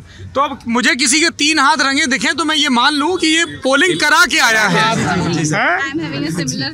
ये देखिए इन दीदी के तो दोनों हाथ रंगे हुए हैं, फेस पे भी और बड़ा ये गर्व की बात है। इतनी इम्पोर्टेंट प्रक्रिया, बहुत अच्छा लगा कि हम लोगों ने पोलिंग। तो आप लोगों को ये फक्र महसूस हो रहा है ना? बहुत बढ़िया। चलिए आप लोगों की बातचीत होगी, अब जरा और साथियों से भी बात कर लें। प्रश्न करेंगे सीएम साहब से ना, तो और पोलिंग कराते रहेंगे हम लोग लगातार, इस साल बने रहेंगे सर। जी वो तो आपकी ड्यूटी है। हाँ भाई क्या बताओ, क्या नाम है तुम्हारा? हाँ जिनेंद्र यादव सर। जी बताइए जिनेंद्र सर, क्या करते हो नौजवान? सर हम लोग MA छत्तीसगढ़ी किए हैं, मतलब एक कोर्स है MA छत्तीसगढ़ी, छत्तीसगढ़िया भाषा में। हाँ, हमने कोर्स किया है सर। आप चुनाव की बात करते हैं तो यहाँ की सरकारें ऐसी हैं कि ये छत्तीसगढ़ी भाषा से चुनाव जीतती है, लेकिन यहाँ पे जो चुनाव को लेकर ना छत्तीसगढ़ी भाषा के लिए कोई वैकेंसी या कोई पोस्ट ऐसा नहीं है कि हम लोग उसमें टीचर बन पाए या हम कहीं पे पोस्टेड हो पाए। ऐसा स्कूलों में जो यहाँ पे, बताना चाहूँगा, मैं पहले सवाल तो सुन लीजिए, जो यहाँ पे, अरे थोड़ा सुन लीजिए भाई, स्कूलों में जो यहाँ पे छत्तीसगढ़िया भाषा पढ़ाई जाती है क्या? हाँ ये पढ़ाई जाती है। हाँ मतलब वो परसेंट में पढ़ाई जा रही है, हिंदी के बुक में 30% ऐसी करके। अच्छा ऐसे अलग से भाषा नहीं, लेकिन राष्ट्रीय शिक्षा नीति के अंतर्गत उसको एक पढ़ाए जाने का वो है प्रावधान है। तो अब लागू हुई है तो नहीं, इसमें पिछली मैं समझ रहा हूँ आपकी डिमांड क्या है, स्कूलों में छत्तीसगढ़िया भाषा का अलग टीचर रखा जाए? हाँ ये डिमांड है, लेकिन सरकारें केवल चुनाव तक छत्तीसगढ़ी यूज करेगी। जैसे पुरानी सरकार के जीतने का ये बड़ा मुद्दा था छत्तीसगढ़ी भाषा। भूपेश बघेल ने नारा दिया था कि नरवा गुरवा बारी एला बचाना है संगवारी। ये ट्रेंड ऐसा चला कि उन्होंने चुनाव जीत लिया इस भाषा से। बीजेपी सरकार ने ये नारा लगाया कि बदलबो और नहीं सहबो, मतलब ये सरकार को बदलबो और एला नहीं सहबो। और अभी आप सर आपने गौर किया होगा, आप आए होंगे होर्डिंग्स में मोर, मतलब ए पई फिर मोदी सरकार, मतलब आप ये कह रहे हो कि नेताओं की पॉलिटिकल कम्युनिकेशन में छत्तीसगढ़िया भाषा है, लेकिन जो छत्तीसगढ़िया में मास्टर्स करके आए उनके लिए रोजगार के साधनों का अभाव अभी तक। प्रोफेसर जो और डिमांड क्या है कि सभी स्कूलों और कॉलेजों में छत्तीसगढ़िया भाषा का विभाग खोले। और देखो आप यहाँ से सांसद जीत के जाएंगे, ये सांसद जब रिटायर्ड होंगे तब 8वीं अनुसूची की बात करेंगे, जब अभी से जीत के जाएंगे तो कोई छत्तीसगढ़ी 8वीं अनुसूची में जोड़ने की बातें नहीं। एक मांग ये भी है कि छत्तीसगढ़िया भाषा को 8वीं अनुसूची में जोड़े, ये सांसद जो से यही बातें आप भी कहना चाहते हैं? मेरा थोड़ा सा क्या नाम था? मेरा ऋतुराज साहू नाम है। जी भाई साहब, पहले तो ये बताइए मेंबर कितने हैं आपके संघ में? सर हमारे डिग्रीधारी छात्र 1000 हैं जो 5 यूनिवर्सिटी में पढ़ाए जाते हैं। 2013 से छत्तीसगढ़ी पढ़ाए जाते हैं, लेकिन आज तक उनको किसी में रोजगार का मौका नहीं मिला है। जब यहाँ पे जो स्टेट सर्विस कमीशन का एग्जाम होता है उसमें छत्तीसगढ़िया भाषा है? 50 छत्तीसगढ़ी शामिल है। अच्छा वो एक है। और अगर कोई सिर्फ छत्तीसगढ़िया भाषा लेके PCS बनना चाहे सर नहीं है, जैसे हिंदी लिटरेचर है सर, यहाँ ऑप्शनल नहीं है सर यहाँ। तो आपकी क्या क्या डिमांड है? सर मेरी डिमांड है कि मेरी की हमारी डिमांड है, संघ की डिमांड है कि भाजपा बोलती है कि हमने छत्तीसगढ़ राज्य बनाया है, हम ही संवारेंगे। इन्होंने छत्तीसगढ़ी को राजभाषा बनाया था 2007 में, रमन सिंह ने 2008 में इसके संवर्धन के लिए राजभाषा आयोग बनाया है, 2013 में एमए छत्तीसगढ़ी इन्होंने ही खोला है। उसके बाद भी आज छत्तीसगढ़ी साख के लिए जूझ रही है। आज आप स्कूलों में जाएंगे तो बच्चे को जानबूझ के इंग्लिश में झकोरा जा रहा है। अघोषित भाषा यहाँ ना पढ़ाई लिखाई की छत्तीसगढ़ी ही है। आप प्राथमिक में जाएंगे ना तो बच्चे से आप हिंदी में बात करके नहीं बात करेंगे, आप उसको छत्तीसगढ़ी में बोलेंगे। उसके बावजूद ये भैया उनकी कार निकल जाने दो। हाँ, उसके बावजूद आप देखे होंगे कि अभी पूरे नारा में रायपुर से लेकर आप बस्तर चले जाइए और रायपुर से लेकर अंबिकापुर चले जाइए और रायपुर से लेकर रायगढ़ देखे जाइए, पूरा छत्तीसगढ़ी नारों में भरी हुई है। इलेक्शन कमीशन भी छत्तीसगढ़ी में प्रचार करती है, लेकिन जब शिक्षा की बात होती है, रोजगार की बात होती है, कामकाज की बात होती है, तो यही छत्तीसगढ़ी इन्हीं जनप्रतिनिधियों को भारी पड़ती है। संसद हम 10 संसद दे के गए, पिछले 2014 में 10 संसद बीजेपी के दिए, 2019 में 9 संसद दिए। वहाँ जाने के बाद छत्तीसगढ़ी का छा नहीं बोला जाता है और यहाँ ये छत्तीसगढ़ी चुनावी अलाप के लिए अलापते हैं। तो हमारा यही प्रश्न है कि आपने अगर छत्तीसगढ़ी कहाँ तुम देख कहाँ रहे हो? छत्तीसगढ़ी आपने तो मैं तुमसे बात कर रहा हूँ, कैमरा होता है, तुम यहाँ क्यों देख रहे हो? छत्तीसगढ़ी आपने अगर बनाया है और ये न केवल मैं आपका आक्रोश समझ रहा हूँ। ये अरे मेरा सवाल तो सुनिए, याद करके तो नहीं आया ना भाषण? अध्यक्ष हैं तुम्हारे मोर्चे के, काफी पैशनेट है, संगठन बनाने के लिए चाहिए भी। 10 साल से संघर्षरत हैं हम लोग। नहीं मैं तो इसीलिए मैंने कहा ना, जो पीड़ित है शोषित है हम उसके साथ हैं। तो और ये मातृभाषा को लेके तो मेरा वैसे ही रुख है कि हमारा ललन टॉप में कि और नेशनल न्यू एजुकेशन पॉलिसी में। तो आप बोले कि 2013 में तो जैसे अभी 5 साल भूपेश बघेल सरकार रही थी, उन्होंने कुछ किया था? नहीं, उन्होंने लास्ट पे घोषणा किया था युवा भेंट मुलाकात में कि हम आपको रोजगार देंगे करके। और छत्तीसगढ़ी के साथ यही होता है कि जब कोई उसको करने के जाता है तो उसकी सरकार जा रही है या ये बघेल ने भी 5 साल भेंट किया। विष्णुदेव साय ने क्या कहा है? सर वो बोलते हैं कि हमने बनाया, हम संवारेंगे। अच्छा, विष्णुदेव साय ने भी कुछ प्रॉमिस किया है स्पेसिफिक? अभी घोषणा हुआ सर। शिक्षा मंत्री जी ने हमको आश्वासन दिया कि हम लोग आपके लिए करेंगे करके। क्या करेंगे? कि स्कूली शिक्षा में आपकी वो देंगे करके आपको। चलिए, ये मुख्यमंत्री के लिए दूसरा सवाल मुझे मिल गया है सर, एक उनकी भर्ती का और एक छत्तीसगढ़ी भाषा। लेकिन हमारे साथ ये दुविधा है सर, बृजमोहन अग्रवाल जी अभी हैं यहाँ के, वो वही शिक्षा मंत्री हैं। अगर उनका सांसद चले जाते हैं मालूम। अरे तो सरकार तो विष्णुदेव साय के नेतृत्व में बनी रहेगी ना। लेकिन फिर से हम शिक्षा मंत्री कौन बनेगा उसके चक्कर फिर लगा रहे हैं। तो पॉलिटिकल प्रोसेस है। एक और बात है कि 16 फरवरी 2024 में हमने घोषणा कराया छत्तीसगढ़ी में रोजगार की, और अभी हम क्या घोषणा कराई कि एमए छत्तीसगढ़ी वाले को रोजगार दिया जाएगा। ये किसने घोषणा की? ये बृजमोहन अग्रवाल जी ने विधानसभा में घोषणा किया है। अच्छा। लेकिन हमें सुनने में आ रहा है कि इसे हिंदी के साथ जोड़कर दिया जाएगा। तो हम अगर तो सुनने में आ रहा है ना, अभी नहीं, जो अधिकारी बोल रहे हैं सर, अधिकारी ऑन द रिकॉर्ड बोला, नोटिफिकेशन आया नहीं आया है सर। तो फिर अभी तो ये नहीं, तो सर यही है कि हमें इस पे फिर जैसे मैंने आपको कहा ना कि अभी मैं जैसे उन लोगों को कहा था कि जब मेरी मुख्यमंत्री से अगर इंटरव्यू होगा तो मैं उनसे पूछूंगा कि बृजमोहन जी ने कहा इसको आप कब करोगे और इसको लेके क्या विचार, यही मांग है ना? अच्छा ठीक, ये बात आपकी दर्ज हो गई। और बताइए। हाँ जी भाई साहब। सर तीसरी मांग एक और है। एक और मांग है? हाँ, कि हम लगातार 10 सांसद 9 सांसद और 9 सांसद देते हैं। छत्तीसगढ़ी 3 करोड़ लोगों की भाषा है। हिंदी से पहले इसकी व्याकरण, वो अनुसूची वाली बात वो ये कह चुके हैं। नहीं, तो ये हिंदी से पहले व्याकरण बना हुआ है 1885 में। ये देखिए, आपकी जो मांग है राजस्थान में राजस्थानी भाषा की, भोजपुरी भाषियों की, ये कई इस तरह की मांगे हैं जो लंबित हैं, है ना? तो उसमें ये वाली मांग भी मैं थोड़ी सी और आपको बताना चाहूँगा कि इन्होंने एमए स्तर उच्च स्तर में खोला है, तो इनको नीचे स्तर में खोलने में क्या तकलीफ है? आज भी ये परसेंट वाइज पढ़ाते हैं, 10% 15% छत्तीसगढ़ी पढ़ाते हैं, जबकि अघोषित रूप से शिक्षा में छत्तीसगढ़ी है। इन लोग आत्मानंद स्कूल खोल के अलावा मैं तो ये बात समझ गया ना, आप वही बात कह रहे हैं। हाँ। मैं इस बात का पक्षधर हूँ और मैंने कहा कि मैं सवाल पूछूंगा। जी ठीक है sir, I am with you. ठीक है ना? और चूंकि यहाँ से लोकसभा में भाजपा के सांसद ज्यादा जीत रहे हैं लगातार, तो उनकी जवाबदेही ज्यादा है क्योंकि केंद्र में उनकी सरकार है। तो अनुसूची वाले मामले में नरेंद्र मोदी सरकार को जवाब देना था। ठीक है 10 साल में, और राज्य में विष्णुदेव साय सरकार। यही बात है ना? मैं आपकी बात समझ गया हूँ।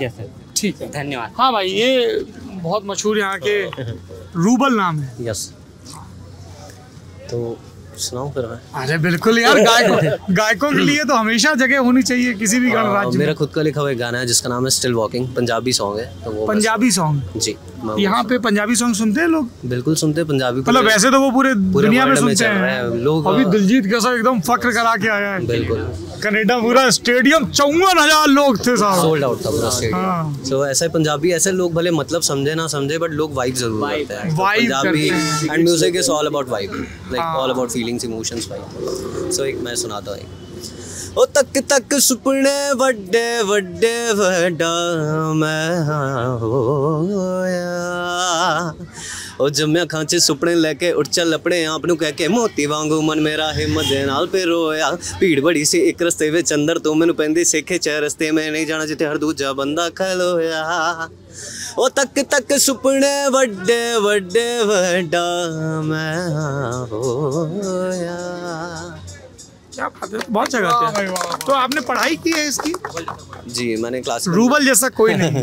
जी बिल्कुल। हाँ मैंने क्लासिकल म्यूजिक सीखा है खैरागढ़ से प्राइवेट। सो पर ये राग कौन सा है तुम्हारा? ये एक्चुअल में राग नहीं है, ये थोड़ा नहीं ये तो राग नहीं है यार, इतना तो हम राग मतलब मैं माफी चाहूंगा उन सारे गुरुओं से, उस्तादों से जिनके राग सुन के मेरा दिन शुरू होता है। मुझे सर इतनी मुझे पता है ये राग नहीं है। आपने कहा आपने संगीत की पढ़ाई की, इसलिए मैं पूछ रहा हूँ आपका प्रिय राग कौन सा है? प्रिय राग मेरा है भैरव। भैरव तो सुबह का राग है। जी सुबह का। रात का कोई राग? रात का ऐसा नहीं, क्योंकि भैरव ऐसा है कि काफी सीरियस टाइप का राग होता है, आप तो जानते ही हैं। अरे मैं कुछ नहीं जानता। बस नहीं आपसे बात करके समझ आएगा कि आप जानते हैं। नहीं मुझे लगा आप कुछ रात का वक्त कुछ भीम पलासी या कुछ सुनाएंगे। भीम पलासी, आसावरी सारी चीजें अच्छी हैं, बट भैरव मेरा फेवरेट राग है। अच्छा आसावरी भी सीखा है? हाँ सारी, लाइक कोर्स किया मैंने, विशारद किया, तो थोड़ा बहुत हमको यार जिनको संगीत आता है ना, हम बिल्कुल ऐसे मुग्ध भाव से देखता हूँ उन लोगों को, कैसे गुणी लोग हैं, इसलिए इंट्रोड्यूस करवाया था सर आप। अरे मैं बड़ा धन्यवाद। क्या नाम है आपका? मेरा समीर सिंह चौहान। क्या करते हो गुरु? सर मैं अभी कुछ नहीं कर रहा हूँ, कुछ महीने पहले कर रहा था, अभी फ्री। विस्तार से बताइए। मतलब अभी कुछ महीने पहले तक मैं काम कर रहा था, अभी फ्री हूँ। अभी कुछ महीने बाद फिर स्टार्ट करूँ। ब्रेक लिया है? ब्रेक लिया मैंने। अच्छा अरे ऐसे बोलो ना, ब्रेक लिया है, कुछ नहीं कर रहा हूँ। कुछ नहीं ऐसे खाली। हाँ क्या करते थे, क्या करोगे? मैं इसके पहले सर कांग्रेस के ट्रेनिंग डिपार्टमेंट में था, तो वहाँ मैं काम करता था। फिर बेरोजगार हो गए? बेरोजगार नहीं हुआ, मैंने ब्रेक लिया। कांग्रेस के ट्रेनिंग डिपार्टमेंट क्या सिखाते थे वहाँ पे? सर हम लोग कांग्रेस की आइडियोलॉजी और RSS और बीजेपी का जो खेल है उसका हम लोग ब्लॉक लेवल्स पे नीचे जाकर हम लोग ट्रेनिंग देते थे। सारी PPT बनी है। किसको? अपने वर्कर्स को देते थे। इसके लिए आपको पैसा मिलता था? नहीं पैसा नहीं सर, हम लोग वॉलंटरी काम करते हैं पार्टी के लिए। अच्छा जी। तो अभी लेकिन लोकसभा चुनाव इतना महत्वपूर्ण है और आप काम नहीं कर रहे हैं? मैंने ब्रेक लिया सर, हमारे यहाँ पोलिंग हो गई है CM साहब के यहाँ, तो वहाँ ड्यूटी करके। वहाँ ड्यूटी करके आए। कैसा रहा चुनाव? चुनाव अच्छा है सर, युवाओं में अच्छा जोश है। तो विधानसभा क्यों हार गए? विधानसभा हारने के कारण पे सर धार्मिक ध्रुवीकरण जो इन्होंने लास्ट में किया, और एक महतारी बंधन योजना का इन लोगों ने फॉर्म भरवा लिया था, और हमारे बड़े नेता कुछ हार गए, तो उसको एक्सेप्ट करना हमारी। कौन बड़े नेता हार गए? जितने बड़े नेता थे, सत्यनारायण शर्मा जी के बेटे हारे, मोहम्मद अकबर हार गए, रविंद्र चौबे जी हार गए, तो ऐसे हमारे बहुत से बड़े ज्यादातर नेता बड़े मार्जिन से। क्या वजह रही है? एंटी इनकम्बेंसी स्थानीय स्तर पे सर। मतलब ये लोग सक्रिय नहीं थे अपने इलाकों में? नहीं, इन लोग सक्रिय थे, लेकिन क्यों? जनता बार बार इनको देख के, जैसे नई जगहों पे जहाँ हम लोगों ने न्यू कैंडिडेट। बार अकबर तो पहली बार जीते थे। वहाँ धार्मिक ध्रुवीकरण है। अच्छा। अकबर पहले भी विधायक रह चुके हैं सर। नहीं अभी तो 5 साल बाद जीते। पहला मंत्री थे योगी के टाइम पे थे, इधर तो अभी जीते थे ना। बीच में भी विधायक। इंटरव्यू भी बहुत खसकाया। आपका इंटरव्यू भूपेश बघेल के साथ, वो भी बहुत बड़ा डिफरेंस रोल प्ले किया है छत्तीसगढ़ में। मेरा इंटरव्यू कैसे? आपने जो भूपेश बघेल का इंटरव्यू लिया था विधानसभा के पहले, तो उसमें आपने जो क्वेश्चंस रखे वो काफी वायरल हुआ। तो हमारा तो काम है सवाल, तो वो उससे सच्चाई सामने आई लोगों के सामने। बट बहुत सारी चीजें जो वहाँ पे उनको कमी थी वो आपने एकदम अच्छे से सामने रखी, और वो ऐसा चला वीडियो कि 5-7 लाख वोट तो कांग्रेस का इधर से उधर हुआ ही। जो यार ये आप लोग ओवर क्रेडिट दे रहे हो पत्रकारों को। बिल्कुल क्रेडिट लीजिए आप, CGPSC से लेकर हर चीज आपने वहाँ पे उठा दी। भूपेश बघेल गड़बड़ हुई तो उठाएंगे ना, हमारा काम है। हाँ तो अच्छा हुआ ना सर। भूपेश बघेल का जो नौजवानों के साथ कहीं गलत होगा। अभी तो देखिए B.Ed भर्ती वाले आए, भूपेश बघेल को क्लैरिफिकेशन देना पड़ा आपके प्रोमो की। पूरा वीडियो यहाँ देखें, तो वो तो पूरा हमने रिलीज किया था। तो बड़ा अच्छा हुआ ना सर। जो गलती क्या करते हो आप? सर मैं तो डॉक्टर हूँ, शिशु रोग विशेषज्ञ हूँ। शिशु रोग विशेषज्ञ, क्या नाम है? डॉक्टर सौमित्र। पिछले 4 साल से रायपुर में हूँ सर। और मेरा बस ये था आपसे ये कि हेल्थ रिलेटेड इश्यूज जो हैं इंडिया में क्या हो रहा है सर अभी, कि आयुष्मान भारत योजना स्कीम बहुत अच्छी स्कीम है, गवर्नमेंट ऑफ इंडिया लेके आए। उसमें स्टेट गवर्नमेंट का भी कंट्रीब्यूशन होता है। छत्तीसगढ़ में जैसे बिलो पॉवर्टी लाइन होता है उसको 5 लाख, और अबव पॉवर्टी लाइन को 50,000 का इसमें एड मिलता है। तो इससे बहुत हेल्प होता है सर। एक चीज़। दूसरी चीज़ ये कि जो रिच अपर क्लास सोसाइटी है, they have all the resources so they can spend everything in the hospital, but जो मिडिल क्लास है वो बहुत सफ़र करता है सर हेल्थ के पॉइंट ऑफ व्यू से। अब एक कैसे सफर करता है मिडिल क्लास? बिकॉज जैसे आप प्राइवेट इंस्टीट्यूट, प्राइवेट हॉस्पिटल में जाएं, अगर आपके पास, जो कि गरीब कवर हो गया आयुष्मान में, हाँ गरीब, अमीर को टेंशन है नहीं, अमीर को टेंशन है नहीं, तो मिडिल क्लास जो है एक तरीके से वो फंसता है। और हॉस्पिटल नहीं, आयुष्मान योजना इज फॉर एवरीवन। नहीं 50,000 का क्या नाम है आपका? स्वास्तिक। स्वास्तिक क्या करते हैं? Swastik I just completed my graduation. क्या सुंदर नाम है यार तुम्हारा। Thank you sir. नहीं, आयुष्मान अब भाजपा ने ये प्रॉमिस किया है कि जो 60 या 70 के ऊपर की नहीं सिंपल सा फंडा है बिलो, उन्होंने पावर्टी लाइन वाला भी हटा। हाँ, उसको जो नया प्रॉमिस है उसमें ये है 70 से ऊपर जो है उसमें फिर पावर्टी लाइन भी हटा दी। तो उसके आगे ये प्रॉमिस है, उसके आगे अभी ये, लेकिन आप जो बता रहे हो ये बताओ। नहीं, उसके आगे तो पोल प्रॉमिस है ना, पोल प्रॉमिस है। अभी जो चल रहा है below poverty line, above poverty line 50,000, आप अगर बनवाने जाओगे तो आपको 50,000 का मिलेगा। 50,000। अच्छा, आप ये अच्छा यही स्वस्तिक भी कह रहे थे कि कोई जो रिच सेगमेंट ऑफ पीपल है, those who are like privilege, वो हॉस्पिटल के बिल्स एंड ऑल अफोर्ड कर सकते हैं, बट जैसे जैसे फाइनेंशियल लाइक अवेयरनेस लोगों के बीच बढ़ रही है, people are going for health insurances and middle class लोग भी वो चीज़ अफोर्ड कर रहे हैं। कोई भी जाके आयुष्मान कार्ड बना सकता है, उसको 50,000 तक का लिमिट है। हाँ, देखो मैं एक चीज़ बता रहा हूँ, ग्राउंड लेवल पे घर में किसी की तबीयत खराब होगी, 50,000 रुपए में कुछ नहीं होगा अगर सीरियस कुछ हो जाएगा तो एक तो ये बात। Are you asking for universal coverage? नहीं, मैं ये बोल रहा हूँ कि कुछ स्टेट्स में ऐसा भी हुआ है। आप, और जैसे मैं हूँ, मैं हेल्थ इंश्योरेंस लेता हूँ, है ना, तो वहाँ पे कवर हो जाएगा, लेकिन इसमें भी बहुत ग्लिच होता है। आप हॉस्पिटल में जाएंगे, आप क्या करना चाहिए फिर मिडिल क्लास के लिए? नहीं, सबसे सही तरीका ये है कि Ayushman Bharat is an parallel scheme, वो सकम कर जाएगी। आप कब तक आयुष्मान में कर्जा ढोते रहोगे? आपको पब्लिक हेल्थ इंफ्रास्ट्रक्चर स्ट्रॉन्ग करना चाहिए। आप पैरेलल के भरोसे कब तक चलोगे? आप 10 साल तो चल लिए। So rather than relying on private institutions and Ayushman, आपको पैरेलली हेल्थ इंफ्रास्ट्रक्चर, अपने जो CHC, PHC, CHC और गवर्नमेंट हॉस्पिटल करना चाहिए। और उस पे मैं ऐसा नहीं है कि आई एम ब्लेमिंग समवन, उसमें एक बहुत अच्छा काम हुआ है। सर आप सिटीजन हो, आप किसी को भी ब्लेम कर सकते हो, किसी को भी अकाउंट में ठहरा सकते हो। नहीं, वो उस तरफ से ऐसा आता है ना कि जैसे वो भी सिटीजन है, उनकी बात भी रिकॉर्ड कर लेंगे। कि सिंपल सा फंडा है कि आप अभी अच्छा हो रहा है कि आई टेल यू, जैसे पहले मेडिकल काउंसिल ऑफ इंडिया था, अब उसको नेशनल मेडिकल कमीशन कर दिया है। जो रूल्स एंड रेगुलेशंस थे उसको शिथिल कर दिया। मेडिकल कॉलेजेस बढ़ रहे हैं। पीजीज की सीट में 2017 के बाद 93% का इंक्रीज है, विच इज़ गुड, बट एक जनरेशन लगना है अभी, है ना। आप मैन पावर बढ़ा लेंगे, आप मैन पावर बढ़ाएंगे, डॉक्टर्स बढ़ाएंगे, उसके बाद आप बढ़ाएंगे नर्सिंग स्टाफ बढ़ाएंगे, आप सब कुछ बढ़ा लेंगे। आप साउथ को कंपेयर करेंगे, साउथ का मैन पावर देखिए कितना स्ट्रांग है, बट मैन पावर का सही रिलोकेशन नहीं होता है, मैन पावर का सही यूटिलाइजेशन नहीं होता है। आज का आप दैनिक भास्कर पढ़ेंगे शायद, तो एक वार्मर में 5 बच्चों की फ़ोटो थी। क्यों? क्योंकि जो काम करने वाला है ना, उसके ऊपर कोई रोक नहीं है।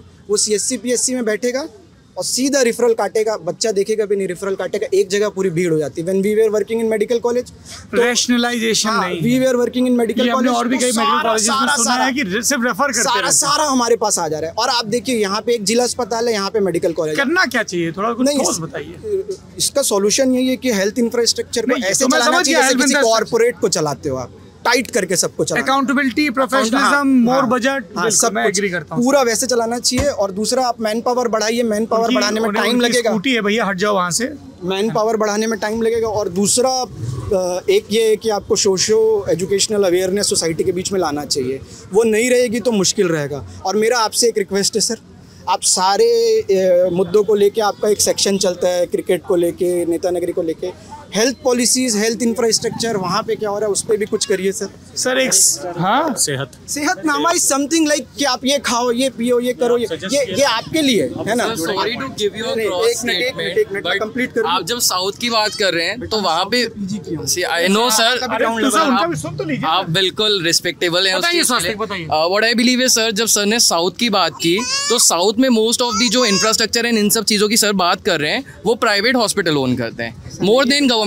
सर मैं अगेन ये बोलना चाहूंगा कि मैं आपकी नॉलेज को बिल्कुल भी डिसरिस्पेक्ट नहीं कर रहा हूँ, even compete with you in that thing, but as a citizen, जैसे आपने निर्भय होके बोलो thank you sir. So what I believe कि जब साउथ की बात होती है तो साउथ में जो हॉस्पिटल्स एंड इंफ्रास्ट्रक्चर हम हॉस्पिटल के देखते हैं they are more on private hospitals compare to, मैं ये नहीं बोल रहा हूँ कि government should not work upon building up AIIMS and जो सरकारी जिला चिकित्सालय जैसी हॉस्पिटल्स हैं वो सब करना चाहिए, but what I believe is कि जब आप इंडिया में एक अच्छा हेल्थ केयर ढूंढते हैं तब उसमें कहीं पे भी सरकारी कंपटीशन जो जिला लेवल पे वो नहीं आता है। What people seek is AIIMS जो है वो ओवरऑल कंट्री वाइड एक अच्छा इंफ्रास्ट्रक्चर एंड एक better treatment like platform provide करता है।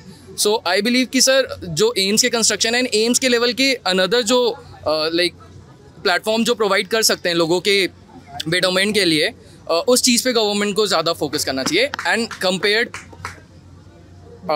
कंपेयर टू सर ने जो ये चीज़ बोला, सर ये चीज़ सिर्फ लाइक जो नेशनल लेवल की गवर्नमेंट है उस पर नहीं, ये स्टेट एंड नेशनल लेवल की गवर्नमेंट दोनों को कोऑर्डिनेशन के साथ दोनों का विषय है।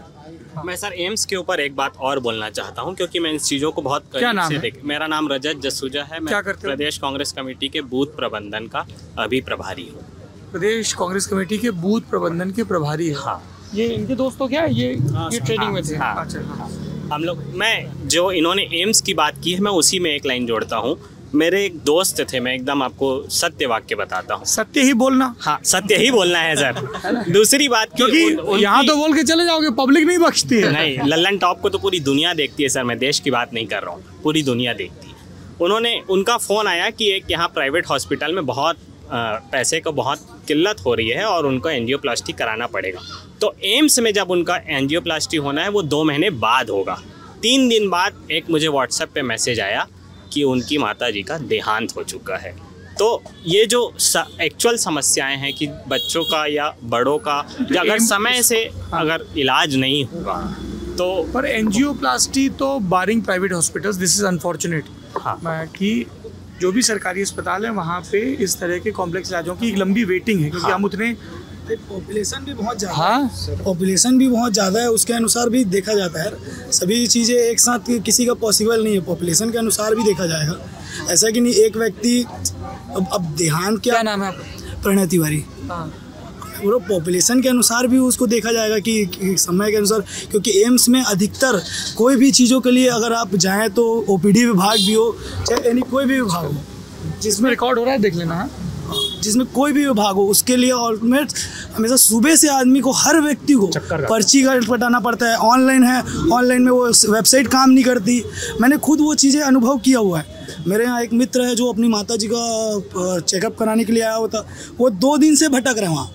वहाँ के गार्ड्स उनको वो नहीं कर रहे एंटरटेन, वो ऑनलाइन में कर रहे हैं, ऑनलाइन फेल हो जा रहा है उसका ऑनलाइन, तो वो कैसे करेगा? तो पॉपुलेशन भी बहुत ज्यादा है भाई, उसके अनुसार आप बोल नहीं सकते। यही तो बात है, ये नहीं देखो यही तो बात है कि डिसेंट्रलाइज करना जरूरी है। आप किसी एक संस्था के ऊपर डिपेंडेंट नहीं हो सकते हो। अब एक अरे सुन लीजिए भाई, जी बिल्कुल, दिस इज वेरी इंपॉर्टेंट है। देखो, और आप सब यहाँ थोड़ा अच्छा फैमिली से आते हैं, इतने गरीब लोग हैं जिनको खाना खाने नहीं मिल रहा है, उनके पास साधन भी नहीं होता रायपुर के एक कोने से एम्स तक जाए, और गांव का आदमी तो बहुत दूर की बात है। तो डिसेंट्रलाइज करना बहुत जरूरी है, PHC का सिस्टम करना बहुत जरूरी है, उसके बिना नहीं होगा। और 1 मिनट रुक जाए, उसके बिना नहीं होगा, PHC CHC स्ट्रॉन्ग नहीं करेंगे नहीं होगा। और ये छोटा भाई जैसे बोला एम्स बना दो, एम्स बनाना इतना आसान काम नहीं है। एम्स एक मिनट प्लीज, एम्स एक टर्शरी लेवल केयर है, टर्शरी केयर के लिए और स्पेशलाइज। और आपकी एक बात थी, आपकी एक लाइन थी, एम्स में घुस जाओ आप, उसके बाद सबका इलाज एक बराबर होता है। एम्स में बस घुसना है, That I completely agree, मेरा पर्सनल एक्सपीरियंस है। हाँ, एम्स में बस ये है ना, इतना लोड होता है कि आप नहीं कैटर कर सकते उस लोड को। तो डिसेंट्रलाइजेशन बहुत जरूरी है, और PHC CHC स्ट्रॉन्ग नहीं होगा तो पब्लिक हेल्थ इंफ्रास्ट्रक्चर स्ट्रॉन्ग नहीं हो पाएगा। आप एपेक्स कितने भी इंस्टीट्यूट बना लीजिए, and you compare with the south, Indira Gandhi institute of child health, एक अलग से ऑन्कोलॉजी का, एक ऑर्थोपेडिक का, यहाँ पे कुछ भी नहीं। यहाँ पे एक जगह है पूरा लोड, और वहाँ भी काम कर रहे हैं रेसिडेंट लोग। ये हमारी बात हुई थी। PHC CHC को स्ट्रॉन्ग करना है सर। और दूसरी चीज वो स्ट्रॉन्ग तभी होगा जब आप मैन पावर अच्छा क्रिएट करें, इंफ्रास्ट्रक्चर अच्छा क्रिएट करें, और मैन पावर का रिलोकेशन करके उसको अच्छे से गवर्न करें। तो वो होता है एडमिनिस्ट्रेटिव लेवल पे, वो डॉक्टर, और उससे लोड भी बढ़ जाए, घटेगा टर्शरी लेवल लोड तो बिल्कुल डिस्पर्स होना ही है, और इंडिया अफोर्ड ही नहीं कर सकता है। और आप विश्वास नहीं करेंगे। आई गो टू, मैं करूंगा विश्वास, क्यों नहीं? आपने बोल रहा हूँ क्योंकि ये जो है ना, ये भी करेंगे नहीं, इतना खराब है ना हेल्थ का कंडीशन। मतलब बच्चे 4-4, 5-5 के हीमोग्लोबिन में दौड़ रहे होते हैं, इतनी बड़ी बड़ी स्प्लिट। कहाँ पे? बस्तर में, मैं जहाँ Raichur, north Karnataka, where I was doing my post graduation, north Karnataka में, यहाँ भी माल न्यूट्रिशन इतना ज़्यादा है। तो अवेयरनेस डेफिनेटली पार्ट होता है, बट एडमिनिस्ट्रेटिव लेवल पे उसको कहीं ना कहीं खींचना पड़ेगा। आयुष्मान विल सकम इन लॉन्ग टर्म। सर जैसे एम्स की बात, क्या नाम है? वीना कुमार बघेल नाम है मेरा। एम्स की जैसे बात है, मेरी भी माता का ट्रीटमेंट वहाँ एम्स में चल रहा है, उनका हार्ट का ट्रीटमेंट है। सर सबसे पहला चीज़ तो ये है कि एम्स जैसे हमारे छत्तीसगढ़ में है, तो वहाँ जो है पेशेंट आते हैं, जो लोकल पेशेंट होते हैं वो तो सर बहुत स्ट्रगल करते हैं। उनको सबसे बड़ा जो राहत मिलेगा कि जब पीआरओ वहाँ पे पीआरओ का भर्ती किया जाएगा। उन लोग को जो डॉक्टर हैं वहाँ जो ट्रीटमेंट करते हैं, उन लोगों को भाषा समझ नहीं आती। जैसे छत्तीसगढ़ी में हम लोग बोलते हैं सर, अगर मैं बोलूँ कि सर मोर माड़ी पिरात है, तो उनको पता ही नहीं है डॉक्टर को कि माड़ी क्या होता है। पहले तो उनको पता कम्युनिकेशन स्किल। आइए आप लोग भी आ गए सब यहाँ लड़के। एम्स में सबसे पीआरओ की भर्ती की जानी चाहिए। जैसे पंडित रविशंकर यूनिवर्सिटी में एमए छत्तीसगढ़ी की डिग्री कोर्स संचालित है सर। वहाँ यहाँ पे आए थे, वो लोगों ने बात मांग रखी है। जी, स्टूडेंट्स हैं, उनको कम से कम वहाँ पे मौका मिलना चाहिए। और डॉक्टर्स को भी बेसिक चीजें तो बता वो तो सेगमेंटेशन हो गया। लेकिन आई स्पीक नाउ सर, चलेगा? अरे तगे नारा जो सीनियर है तो थोड़ा कह दिया तो सुन लो। एक ऐसा है उनके लिए। सर ने जो चीज अभी बोली, उनको आ जाने दीजिए। हाँ आ गए, एक लाइन बोलने देंगे सर। बिल्कुल यार, थोड़ा निकलना सबको है, हमको घर बसाने थोड़ी है यहाँ पे। आपसे पहले हमको निकलना है सर। जैसे एक चीज सर ने बोली कि आप इंडिया में ये चीज़ नहीं बोल सकते हो कि गवर्नमेंट आपके हेल्थ केयर का ध्यान रखें एंड आपको डिसेंट्रलाइज करना चाहिए। सर मुझे उन्होंने ये नहीं कहा गवर्नमेंट ध्यान रखे, गवर्नमेंट ध्यान रखे, उन्होंने बोला कि डिसेंट्रलाइज भी करना चाहिए। हाँ, बिल्कुल नीचे से level. I might be wrong with my word sir, but ये चीज़ आप सिर्फ इंडिया में कह सकते हो। फॉर एनी इंडिविजुअल सर, ये सबका कॉन्स्टिट्यूशनल राइट है कि गवर्नमेंट से वो हेल्थ केयर अपना ले। आप यूएसए चले जाओ, आप यूएसए में खड़े हो कि ये चीज़ नहीं बोल सकते हो कि गवर्नमेंट आपके हेल्थ का ख्याल ना रखे। एक सेकेंड यार, अरे भाई साहब, भाई ऐसे सुनोगे सर? मैंने पहले ही बोला, सुनोगे? नॉलेज की रिस्पेक्ट करता हूं। अरे यार, तुम लोग ये अपनी एक दूसरे के डुअल क्यों कर रहे हो? उन्होंने ये नहीं कहा कि सरकार न रखे। एक सेकंड, अरे भैया मैं बोल लूं? मैं ये कह रहा हूँ कि उन्होंने ये नहीं कहा कि सरकार की जिम्मेदारी नहीं है। इस देश के हर नागरिक को गरिमापूर्ण जीवन जीने के अधिकार मिले और उसके लिए आवश्यक परिस्थितियां हों। साफ पानी, शिक्षा, स्वास्थ्य, है ना, ये सब कॉन्स्टिट्यूशनल राइट्स है ना। तो उन्होंने ये थोड़ी कहा, उन्होंने ये कहा कि सिर्फ ऊपर से फिक्स करने से काम नहीं चलेगा। जब तक आप प्राइमरी लेवल पे, like PHC, primary health care, CHC, community health care, जो एक लिमिटेड जनसंख्या में और तहसील के ब्लॉक के स्तर पे होता है, इन सब को फिक्स करिए, डिसेंट्रलाइज करिए। मतलब एक अस्पताल में, एक एम्स या एक मेडिकल कॉलेज में सारे बड़े विभाग आपने कर दिए। इसके बजाय ये हो कि फलाना कि साहब जांजगीर चांपा का जो ज़िला अस्पताल है, वो ज़िला अस्पताल होने के अलावा टीबी का प्रदेश का सबसे बड़ा रिसर्च इंस्टीट्यूट है। कोरबा का जो है वो कैंसर का सबसे बड़ा इंस्टीट्यूट है। बस्तर का जो है वो किसी और बीमारी का सबसे बड़ा अलग से स्पेशलाइजेशन। दिसो तो थोड़ा सुन लेते ध्यान से, मैं आप ही की बात कह रहा था। तो उन्होंने नहीं, ये तो कोई नागरिक कह ही नहीं सकता कि सरकार की जिम्मेदारी नहीं है। आप दोनों लोग एक ही बात कह रहे हो, ठीक है? बस थोड़ा सा उम्र का हमको लगता है गरारी अटक रही, वो बेटा कर रहे हैं, आप सर कर रहे हो। जी आइए आगे, क्या नाम है आपका? हिमांशी। क्या करती है हिमांशी? सर मैं लॉयर हूँ, लॉ पढ़ाती हूँ और यूपीएससी सिविल सर्विसेज एस्पिरेंट भी हूँ। बाप रे, लॉयर हो, लॉ की टीचर हो? हाँ जी, हाँ जी। और कलेक्टर बनना चाहती हो? हाँ जी। मतलब आईएएस या जो भी सर्विस हो? कोई भी सिविल सर्वेंट। हाँ जी। क्या लग रहा है माहौल छत्तीसगढ़ का? सर काफ़ी गर्म तो है। काफ़ी गर्म है। कौन सा नेता पसंद है आपको? सर मुझे मैं ऑनेस्टली बोलना है, ऑनेस्टली मतलब ऑनेस्टी क्यों लानी है? सर मुझे ना पॉलिटिकल लीडर्स में पता नहीं क्यों उतना फेथ नहीं रहता है। मुझे ऐसा लगता है कि ना जुमलेबाजी ज़्यादा है और लोगों के एक्चुअली लाइफ में डिफरेंस लाना ग्राउंड लेवल पे, वो कहीं ना कहीं सरकारी फाइलों के बीच में दब जाता है। नहीं, ये थोड़ा सा नाइंसाफ़ी है। मतलब सरकारों की जवाबदेही रखनी चाहिए, पर ये कहना कि कोई भी सरकार कुछ भी नहीं कर रही है। इतना नाइलिज्म नहीं है, इतना नाइलिज्म एक्सट्रीमिज्म नहीं है। भरोसा बनाए रखिए, निगरानी और भरोसा दोनों। सर लोकतंत्र है। बिल्कुल बिल्कुल नहीं, बट सर मुझे ऐसा लगता है कि फिर भी तो आप वोट डालने जाते हो? हाँ जी, हाँ जी। तो फिर कैसे तय करते हो किसको देना जब कोई कुछ कर ही नहीं रहा आपके हिसाब से? नहीं सर, ऐसा नहीं है। जैसे पर ना, जैसे कुछ होता भी है तो उसका बहुत टैंजिबल आपको दिखता है कब, जब इलेक्शन हो रहा होता है। मतलब पूरे 5 साल आपको चीज़ें, जैसे मेरे घर में जो हेल्प काम करते हैं उनको अगर अपना वोटर ID कार्ड भी या कुछ ऐसे बनवाने भी जाना तो बेचारी को बहुत चक्कर लगाना पड़ता है। तो आम आदमी के लिए जीवन आसान नहीं है जब हम सरकार से इंटरेक्शन की बात करते हैं या सरकार तक पहुंचना चाहते हैं। सरकार का कम्युनिकेशन सरकारी सुविधाओं की आसान भाषा में उपलब्ध नहीं हो पाता। हाँ जी सर, इसी पर लेकर मैं सवाल पूछना चाहता हूँ। मेरा नाम मतलब सरकार से आपके माध्यम से। जी बिल्कुल, क्या नाम है? सर मेरा नाम अंकुश है, मैं बस्तर संभाग के बीजापुर जिले से आता हूँ। क्या करते हो? सर मैं अभी CGPSC की प्रिपरेशंस कर रहा हूँ सर। जी सर, मैं पूछना चाहता हूँ कि जैसे बस्तर से मैं आता हूँ तो वहाँ पर क्या है, रिसोर्सेज का अभाव है, संसाधन इतने मिलते नहीं हैं। जैसे अभी कुछ लोगों में B.Ed से जो B.Ed करके जो सहायक शिक्षक बने हैं, वहाँ पर क्या है, जैसे कि मेरी दीदी भी शिक्षक है वहाँ पर आत्मानंद स्कूल में। तो वहाँ पर क्या है, 20 टीचर्स हैं, उसमें से मात्र बीजापुर निवासी 3 है, बाकी सब बाहर से आए हैं। मतलब बाहर से नहीं, छत्तीसगढ़ के बाकी जिलों से आए हैं। तो मैं ये पूछना चाहता हूँ मतलब कि वहाँ पर इतना, मतलब छत्तीसगढ़ सरकार से कि वहाँ पर रिसोर्सेज का अभाव है, वहाँ पर रिसोर्सेज का और अच्छे तरीके से एलोकेशन हो, वहाँ पर टीचर्स जाएँ B.Ed की यूनिवर्सिटी खुली, क्योंकि अभी तक वहाँ पर B.Ed की स्कूल ही नहीं है सर, B.Ed की यूनिवर्सिटी नहीं है सर। 150 किलोमीटर लोगों को जगदलपुर जाना पड़ता है पढ़ने के लिए, B.Ed के लिए। और उसी पर अगर शिक्षक मिल रहे हैं तो वहाँ पर शिक्षक कहाँ से बनेंगे सर? आप बोल रहे हो कि बीजापुर में यूनिवर्सिटी, बीजापुर में कॉलेजेस खुले और एजुकेशन के और अच्छी तरीके से और हो। को तो सर डायरेक्ट ले लिया गवर्नमेंट। हाँ, पहले कलेक्टर उसकी वो करता था नियुक्ति, और अब सीधे शिक्षा विभाग। और कुछ कहना चाहेंगे आप? आपका क्या नाम है? खुशबू सोनी सर। क्या करती है खुशबू? मैं अभी यहाँ जनसंपर्क विभाग में पैनल्ड हूँ as a copywriter, Hindi copywriter और डॉक्यूमेंटेशन। छत्तीसगढ़ सरकार के लिए काम करती हो? हाँ। यही मैं समझना चाह रहा था। पर मैं अपार्ट फ्रॉम राजनीतिक मुद्दा मातृत्व वंदन योजना के बारे में बोलना चाहती हूँ। ये क्या योजना है? जो बीजेपी सरकार ने लाई है, महिलाओं को हर महीना 1000 रुपए जो दिए जा रहे हैं। महतारी वंदन। महतारी वंदन, सॉरी, आपने मातृत्व वंदन कहा, मैं कंफ्यूज हो गया। सॉरी, महतारी वंदन। तो आप जनसंपर्क विभाग में ही हो ना? हाँ। एक्चुअली ये होता है ना सर, बोलने के लिए बहुत सारी चीजें होती है। अरे तो बोलो, भड़बड़ा क्यों रही, हम यहीं खड़े हैं। आप भी आगे आ जाइए थोड़ा। जी हाँ बोलिए। तो उसके लिए बोलना चाहती हूँ क्योंकि अभी कुछ दिन पहले ही मैंने डॉक्यूमेंटेशन किया, 10 मार्च को उसका जो था ओपनिंग किया, लॉन्च किया CM और PM ने।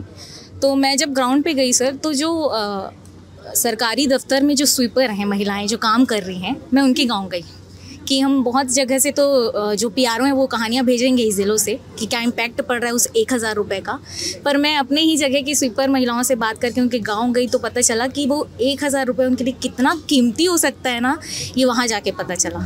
जैसे एक घर में 3 लोग हैं, एक सास है, 2 बहुएँ हैं, तीनों को पैसे मिल रहे हैं, 3000 रुपये मिल रहे हैं। वो 3000 रुपये उनके लिए इतना ज़्यादा कीमती है ना, क्योंकि मैं इस चीज़ को समझ सकती हूँ कि अभी तो चलो सरकार के साथ काम कर रही हूँ, इससे पहले कॉर्पोरेट जॉब में थी। महीने के अंत में हमारे पैसे भी खत्म हो जाते हैं, ठीक है, क्योंकि घर की भी जिम्मेदारी होती है। और महीने के लास्ट में अगर कोई भाई बहन भी आपको 1000 दे देता है ना, वो 1000 इतना कीमती लगता है कि लास्ट के 3 दिन सब्जी और पेट्रोल आ जाएंगे। हाय सर, मैं आयुषी। आएंगे नेताजी, आएंगे नेताजी, दोनों कांग्रेस के एकदम जोरदार है। हाँ, क्या नाम है? नमस्ते। नमस्ते सर, आयुषी शर्मा। क्या करती हो आयुषी? मैं सर टाइम्स ऑफ इंडिया में काम करती हूँ। आप भी पत्रकार हैं? जी सर। तो ग्राउंड पे जा रही हैं, डेस्क पे हैं? अभी तो सर हेल्थ और एजुकेशन मैं देख रही हूँ, बेसिकली पॉलिटिक्स अभी से दूर है। जैसे यहाँ पे कई दोस्त आए जो, क्या बोल रहे हैं भाई साहब? नोट्स बना के, अरे अच्छी बात है, तो राजनीतिक कार्य। हाँ, तो यहाँ पे जैसे अभी छत्तीसगढ़िया भाषा वाले नौजवान आए, ये एक बड़ा मुद्दा है कि छत्तीसगढ़िया को कैसे स्कूलों में इंट्रोड्यूस किया जाए सिस्टमेटिक ढंग से। बिल्कुल है सर, और किस तरीके से इम्प्लीमेंट किया जा रहा है उस पर अभी काम किया जा रहा है। पर हाँ, ये भाई साहब थोड़ा सुन लें।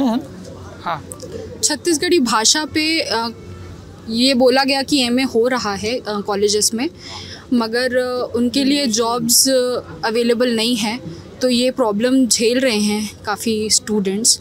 जिन्होंने छत्तीसगढ़ी में पढ़ाई तो कर ली है, ग्रेजुएशन या मास्टर्स जो भी है उन्होंने कर ली है, मगर उनके लिए और तो कहीं रोजगार सरकारी के अलावा छत्तीसगढ़ी भाषा में बहुत मुश्किल है। जी जी, थोड़ा बहुत कम्युनिकेशन में पीआर में हो सकता है पर बहुत कम। हाँ, बहुत कम है। तो ये क्यों हो रहा है, इस पर काम ज़रूर करना चाहिए। ये अब तक क्यों नहीं हुआ है। अभी जब मैं यूपीएससी की तैयारी कर रही हूँ तो साथ में मैं एमए भी कर रही हूँ ग्रामीण विकास में, मैं और खुशबू। तो ग्रामीण विकास, ये तुम्हारी दोस्त है? दोस्त है, जनसंपर्क वाली। हाँ जी। तो ग्रामीण विकास में बहुत अच्छी पढ़ाई है, बहुत अच्छा उसका सिलेबस है, इग्नू ने इतना अच्छा बनाया हुआ है, पर उस ग्रामीण विकास के लिए कोई जॉब नहीं है। और जो भी जॉब निकलती है वो विकास के लिए जॉब नहीं है। ग्रामीण विकास के लिए MARD किए हुए बच्चों के लिए जॉब नहीं है। नहीं सर, और एक तो मैं देखिए सरकार किसी की भी हो, ये जो एक है ना कि मैंने डिग्री की तो अब सरकारी नौकरी ही मिले। हाँ। नहीं sir, opportunity actually sir problem मैं बता रही हूँ। जैसे यहाँ पे NRLM जो होता है ना, नेशनल रूरल लाइवलीहुड मिशन, यहाँ पे भी है CGSRLM। तो उसमें जब कोई भर्ती निकलती है तो उसके लिए MSW क्वालिफिकेशन का जो मापदंड है वो MSW मांगता है। तो MARD यहाँ मांगता है चलता है कि मंगता है चलता है? मांगते हैं। थोड़ा भाषा का फर्क समझना चाह रहा था। मंगता है, मराठी इन्फ्लुएंसर मांगता है। आप मराठी भाषी हो क्या? नहीं, मिक्स है, छत्तीसगढ़ी मिक्स। हाँ, मंगता है। तो इसलिए, और MARD जो है वो, तो आप कह रहे हो कि वहाँ पे ये रूरल डेवलपमेंट वाले कोर्स को प्रेफरेंस दी जानी चाहिए? नहीं, उसको भी रखना चाहिए, मतलब ऐड ऑन होना चाहिए। जैसे नेट सेट में भी नहीं है यहाँ पे, मतलब आधिकारिक विभागीय शैक्षणिक जो चीजें होती हैं जो सामाजिक उससे जुड़ी हुई हैं या गवर्नमेंट के विलेज वाले वर्क से जुड़ी हुई है, वहाँ MARD कोर्स का कोई मतलब वजूद ही नहीं है। आप क्या करते हो, क्या नाम है? सर मैं जर्नलिस्ट हूँ, मैं भी जर्नलिज्म की स्टूडेंट हूँ, BSc इलेक्ट्रॉनिक मीडिया किया हुआ है मैंने भी। और क्यों बन गई पत्रकार?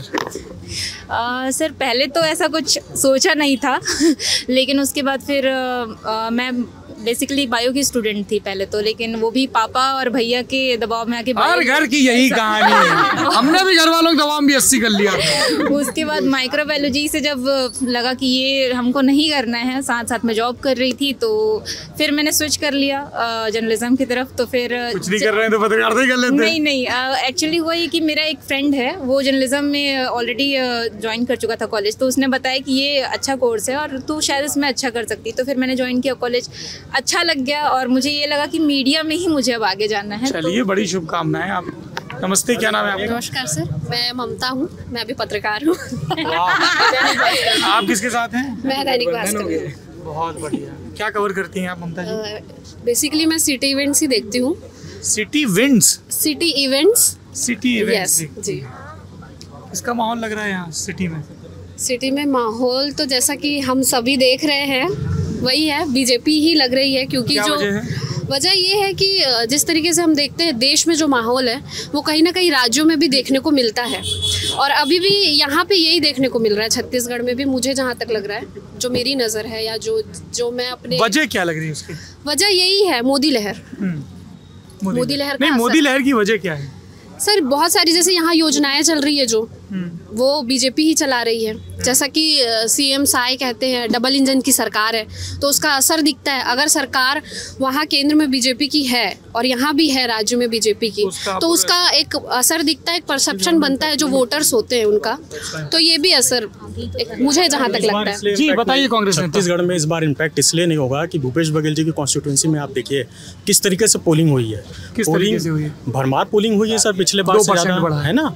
तो कारण ये है कि हम लोगों ने इतनी अच्छी योजनाएं लाई थी, प्राइमरी हेल्थ केयर की बात कर रहे थे तो हम लोगों ने गायनोलॉजिस्ट अपॉइंट की थी हर जगह सिटी सेंटर्स में। उसके बाद हमारे डायलिसिस यूनिट लगी हुई थी, तो हम लोगों ने इंफ्रास्ट्रक्चर डेवलप किया था। नगर निगम में हमारी यहाँ पर वैनें चलती थी जो वार्डों में काम जाकर जाँच करती थी। बताइए, आप लोगों ने इतना काम किया फिर भी जनादेश नहीं मिला। मैं बता रहा था, आपने बताया ना लोकल। उसके बाद आप रोजगार की बात कर रहे थे। 2014 के मैनिफेस्टो में मोदी जी ने वादा किया था 20 करोड़ों रोजगार दूंगा, 20 लाख का वादा किया, हुआ क्या? 35,000 यहाँ पर स्टार्टअप अभी 2024 में बंद हो गए। तो आप एक तरफ से युवाओं को बोलते हैं कि मैं तुम्हारे लिए रोजगार ला रहा हूँ, और आप दूसरी तरफ तीर धनुष धर्म राजनीति की बात कर रहे हैं। अच्छा, आपसे मेरी एक थोड़ी स्पेसिफिक क्वेरी है। नाम क्या आपका? मेरा नाम रजत जसूजा है। कांग्रेस की बात तो सबसे ज्यादा कांग्रेस करती है, सनातन को खत्म करने की बात करती है।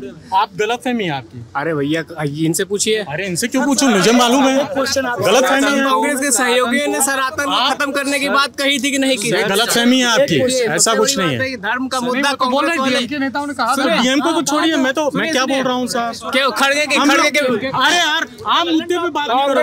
तुमको रोजगार मिला, तुमने सुनो कांग्रेस से जुड़े हुए हैं, उनका इंटरव्यू। हाँ नहीं उन्होंने बोला कि वो कांग्रेस के हैं। क्या देते हो? एक लड़ो नहीं अरे लड़ो। उनने डीएमके का बात किया तो एक बात इसमें ये भी है सर, आरोप लगाना आसान है लेकिन भाजपा का एक प्रत्याशी है। धर्म का मुद्दा सबसे पहले कांग्रेस उठाती है। अरे जवाब देती है बीफ तुम्हारे नेता खा रहे हैं। अरुणाचल में सारे मुख्यमंत्री इनका इंजेक्शन इनको कोई दे देता है तो इनको मिर्ची लग जाती है। ठीक है, मेरी एक सेकंड, ये आखिरी सवाल है और मेरी आपसे स्पेसिफिक क्वेरी है। नाम क्या है? मेरा नाम रजत। अब मुझे एक दूसरी जगह भी जाना है, वहाँ भी समय ले रखा है। मेरा नाम रजत। रजत, आप बूथ प्रभारी हैं, है ना? तो ये तो देखिए दावे प्रतिदावे जो हम सुन ही रहे हैं लगातार भाजपा के, कांग्रेस के और दलों के। बूथ प्रबंधन को लेके कई जो ऑब्जर्वर्स हैं पॉलिटिकल, वो ये कहते हैं कि कांग्रेस को अभी काफ़ी फासला तय करना है बीजेपी के मुकाबले। तो किस तरह की बूथ को लेके अभी आप लोगों की नए से कुछ रणनीतियां बन रही, वो बताइए सर। देखिए 2018 में हम लोगों का शासन आया था और उससे पहले हम लोग 15 साल विपक्ष में थे। तो जब 2018 का शासन आया तो माननीय मुख्यमंत्री जी की अरे लड़ो नहीं यार, ये हरकत नहीं। अरे नौकरी दे रहे हैं मेरे को 15,000। एक सेकंड 15,000 ये तो पर्सनल नहीं होना, ये तेवर अपने घर जाके दिखाना है ना। हाँ, ये वीर रस की कविता ना पढ़ो यहाँ पे, ठीक है? आराम से प्रेम से खड़े रहो, ठीक है? हाँ, माननीय मुख्यमंत्री जी के निर्देश पे, माननीय श्री भूपेश बघेल जी के निर्देश पे पूर्व मुख्यमंत्री हो गए ना अब तो।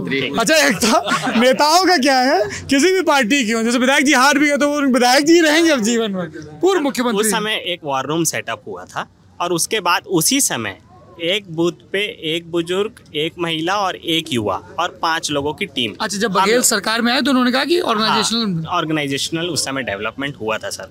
और उसके बाद हम लोग कंटिन्यूअस, चूंकि संगठन का काम तो डेली रूटीन वाला काम है, कंटिन्यूअस प्रोसेस वाला काम है और उसमें कई सारी टीम। और मुझे लगता है कि प्रदेश में ही नहीं पूरे देश में इस मॉडल को अपनाया गया। हम लोग यूपी में देश में तो हमें छत्तीसगढ़ के जो ऑर्गेनाइजेशनल स्ट्रक्चर है उसमें हम लोग कर्नाटका भी गए थे सर।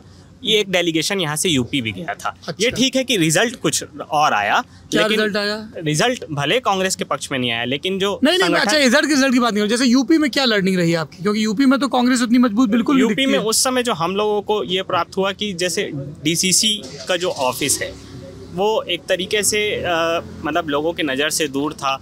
डीसीसी के ऑफिसेस में बहुत डिस्ट्रिक्ट कांग्रेस कमेटी, हाँ डिस्ट्रिक्ट कांग्रेस कमेटी में जो पॉलिटिकल वर्कर है और उसका जो डीसीसी में पॉलिटिकल वर्कर जाया नहीं करता। और क्या दिखा यूपी में? एक जो मुख्य दूसरा सर की जैसे कोई विधायक हो गया तो वो डिस्ट्रिक्ट कांग्रेस कमेटी से डिस्ट्रिक्ट कांग्रेस कमेटी को नहीं चलाता था, वो अपने घर से अपना। पर विधायक तो 2 ही हैं एक बात बोल रहा हूँ, पूरे प्रदेश में एक बात बोल रहा हूँ। पर जो पुराने भी विधायक थे, पूर्व विधायक रहे, तो उस जिले की तो विधायकों का घर सेंटर हो गया था डिस्ट्रिक्ट कांग्रेस कमेटी धीरे धीरे बंद हो। और क्या दिखा यूपी में? अब बहुत सारी इश्यूज हैं सर वहाँ पे। तो किस तरह की? जैसे बेरोजगारी एक बहुत बड़ा इश्यूज है। कांग्रेस की मैं बात कर रहा हूँ, आप लोग कांग्रेस के एनालिसिस कर रहे हैं। कांग्रेस के इतने सारे नेता भाजपा में क्यों शामिल हो रहे? इतने सारे कांग्रेस के जो नेता हैं। नहीं देखिए ऐसा है ना, मैं एक सेकंड, मेरी बड़ी स्पेसिफिक, जैसे जब भी मुझे जैसे वो लड़कियां मिली तो उन्होंने स्पेसिफिक चीज़ बताई। फिर जैसे हेल्थ पे एक अच्छी बातचीत हुई, प्राइमरी सेकेंडरी टर्शरी, जी बस रैप अप कर रहा हूँ, लास्ट है। पर चूंकि इन्होंने बताया ना बूथ पे काम करते हैं, तो हमारी एक उत्सुकता है ना राजनीति के विद्यार्थी के तौर पे कि हम समझें। तो अरे रुक जाओ, बूथ पे ये था, आप कैसे बताओगे? जब इससे प्रभारी ये मैं इससे पूछूंगा, आपसे मैं बात कर चुका हूँ, मेरे पास समय कम है, मुझे इनसे प्लीज सर। तो और क्या दिखा यूपी में? सौरभ जी थोड़े बहुत सारे इश्यूज हैं, बहुत सारे इश्यूज। जैसे मैं आपको एक बात अभी ऑन टीवी कैमरा बताता हूँ कि डिस्ट्रिक्ट कांग्रेस कमेटी, ये यूपी की बात नहीं है, किसी और स्टेट की बात है। जो डिस्ट्रिक्ट कांग्रेस कमेटी का ऑफिस है वहाँ पे बहुत सारे जगहों पे दुकानें खुल गई है जिसपे अवैध कब्जा हो गया है कांग्रेस ऑफिस के प्रेमाइस के। हाँ, प्रेमाइस में। और वो दुकानें खाली करने को तैयार नहीं है और उसके लिए एक लंबी लड़ाई कोर्ट में लड़नी पड़ेगी, जिसकी सूचना हम लोगों ने अपने सीनियर्स को दी है। अच्छा, चलिए, ये हम लोग रायपुर में बातचीत कर रहे थे, अब इस बातचीत को यहीं पर रोकते हैं। अगला पड़ाव होगा हमारा पॉलिटिकल मास्टर क्लास और उसके बाद हम बिलासपुर होते हुए कोरबा का रुख करेंगे। आप ललन टॉप साथ बने रहिए। मसला ये रहता है कि हर जगह जब नई जगह जाएं तो सेम सवाल रिपीट ना हो। तो जब भी आपको राजनीतिक प्रक्रिया के बारे में कोई नई चीज़ पता चले, जैसे ये कांग्रेस के बूथ प्रभारी थे, वो एक भाजपा का समर्थक आया, उसने कहा हमने इनको इन्हीं का इंजेक्शन दे दिया, उसके पहले हेल्थ पे कुछ अच्छी बातचीत हुई। ये स्टेट के नोटिफिकेशन और सुप्रीम कोर्ट हाई कोर्ट की जो लड़ाइयाँ होती हैं उसका क्या असर होता है, न्यू एजुकेशन पॉलिसी के संदर्भ में हमें छत्तीसगढ़िया भाषा के कंसर्न को समझना होगा। ये सारी बातचीत है जो इसमें कवर हुई। ये बातचीत आपको कैसी लगी कमेंट बॉक्स में ज़रूर बताइए। शुक्रिया।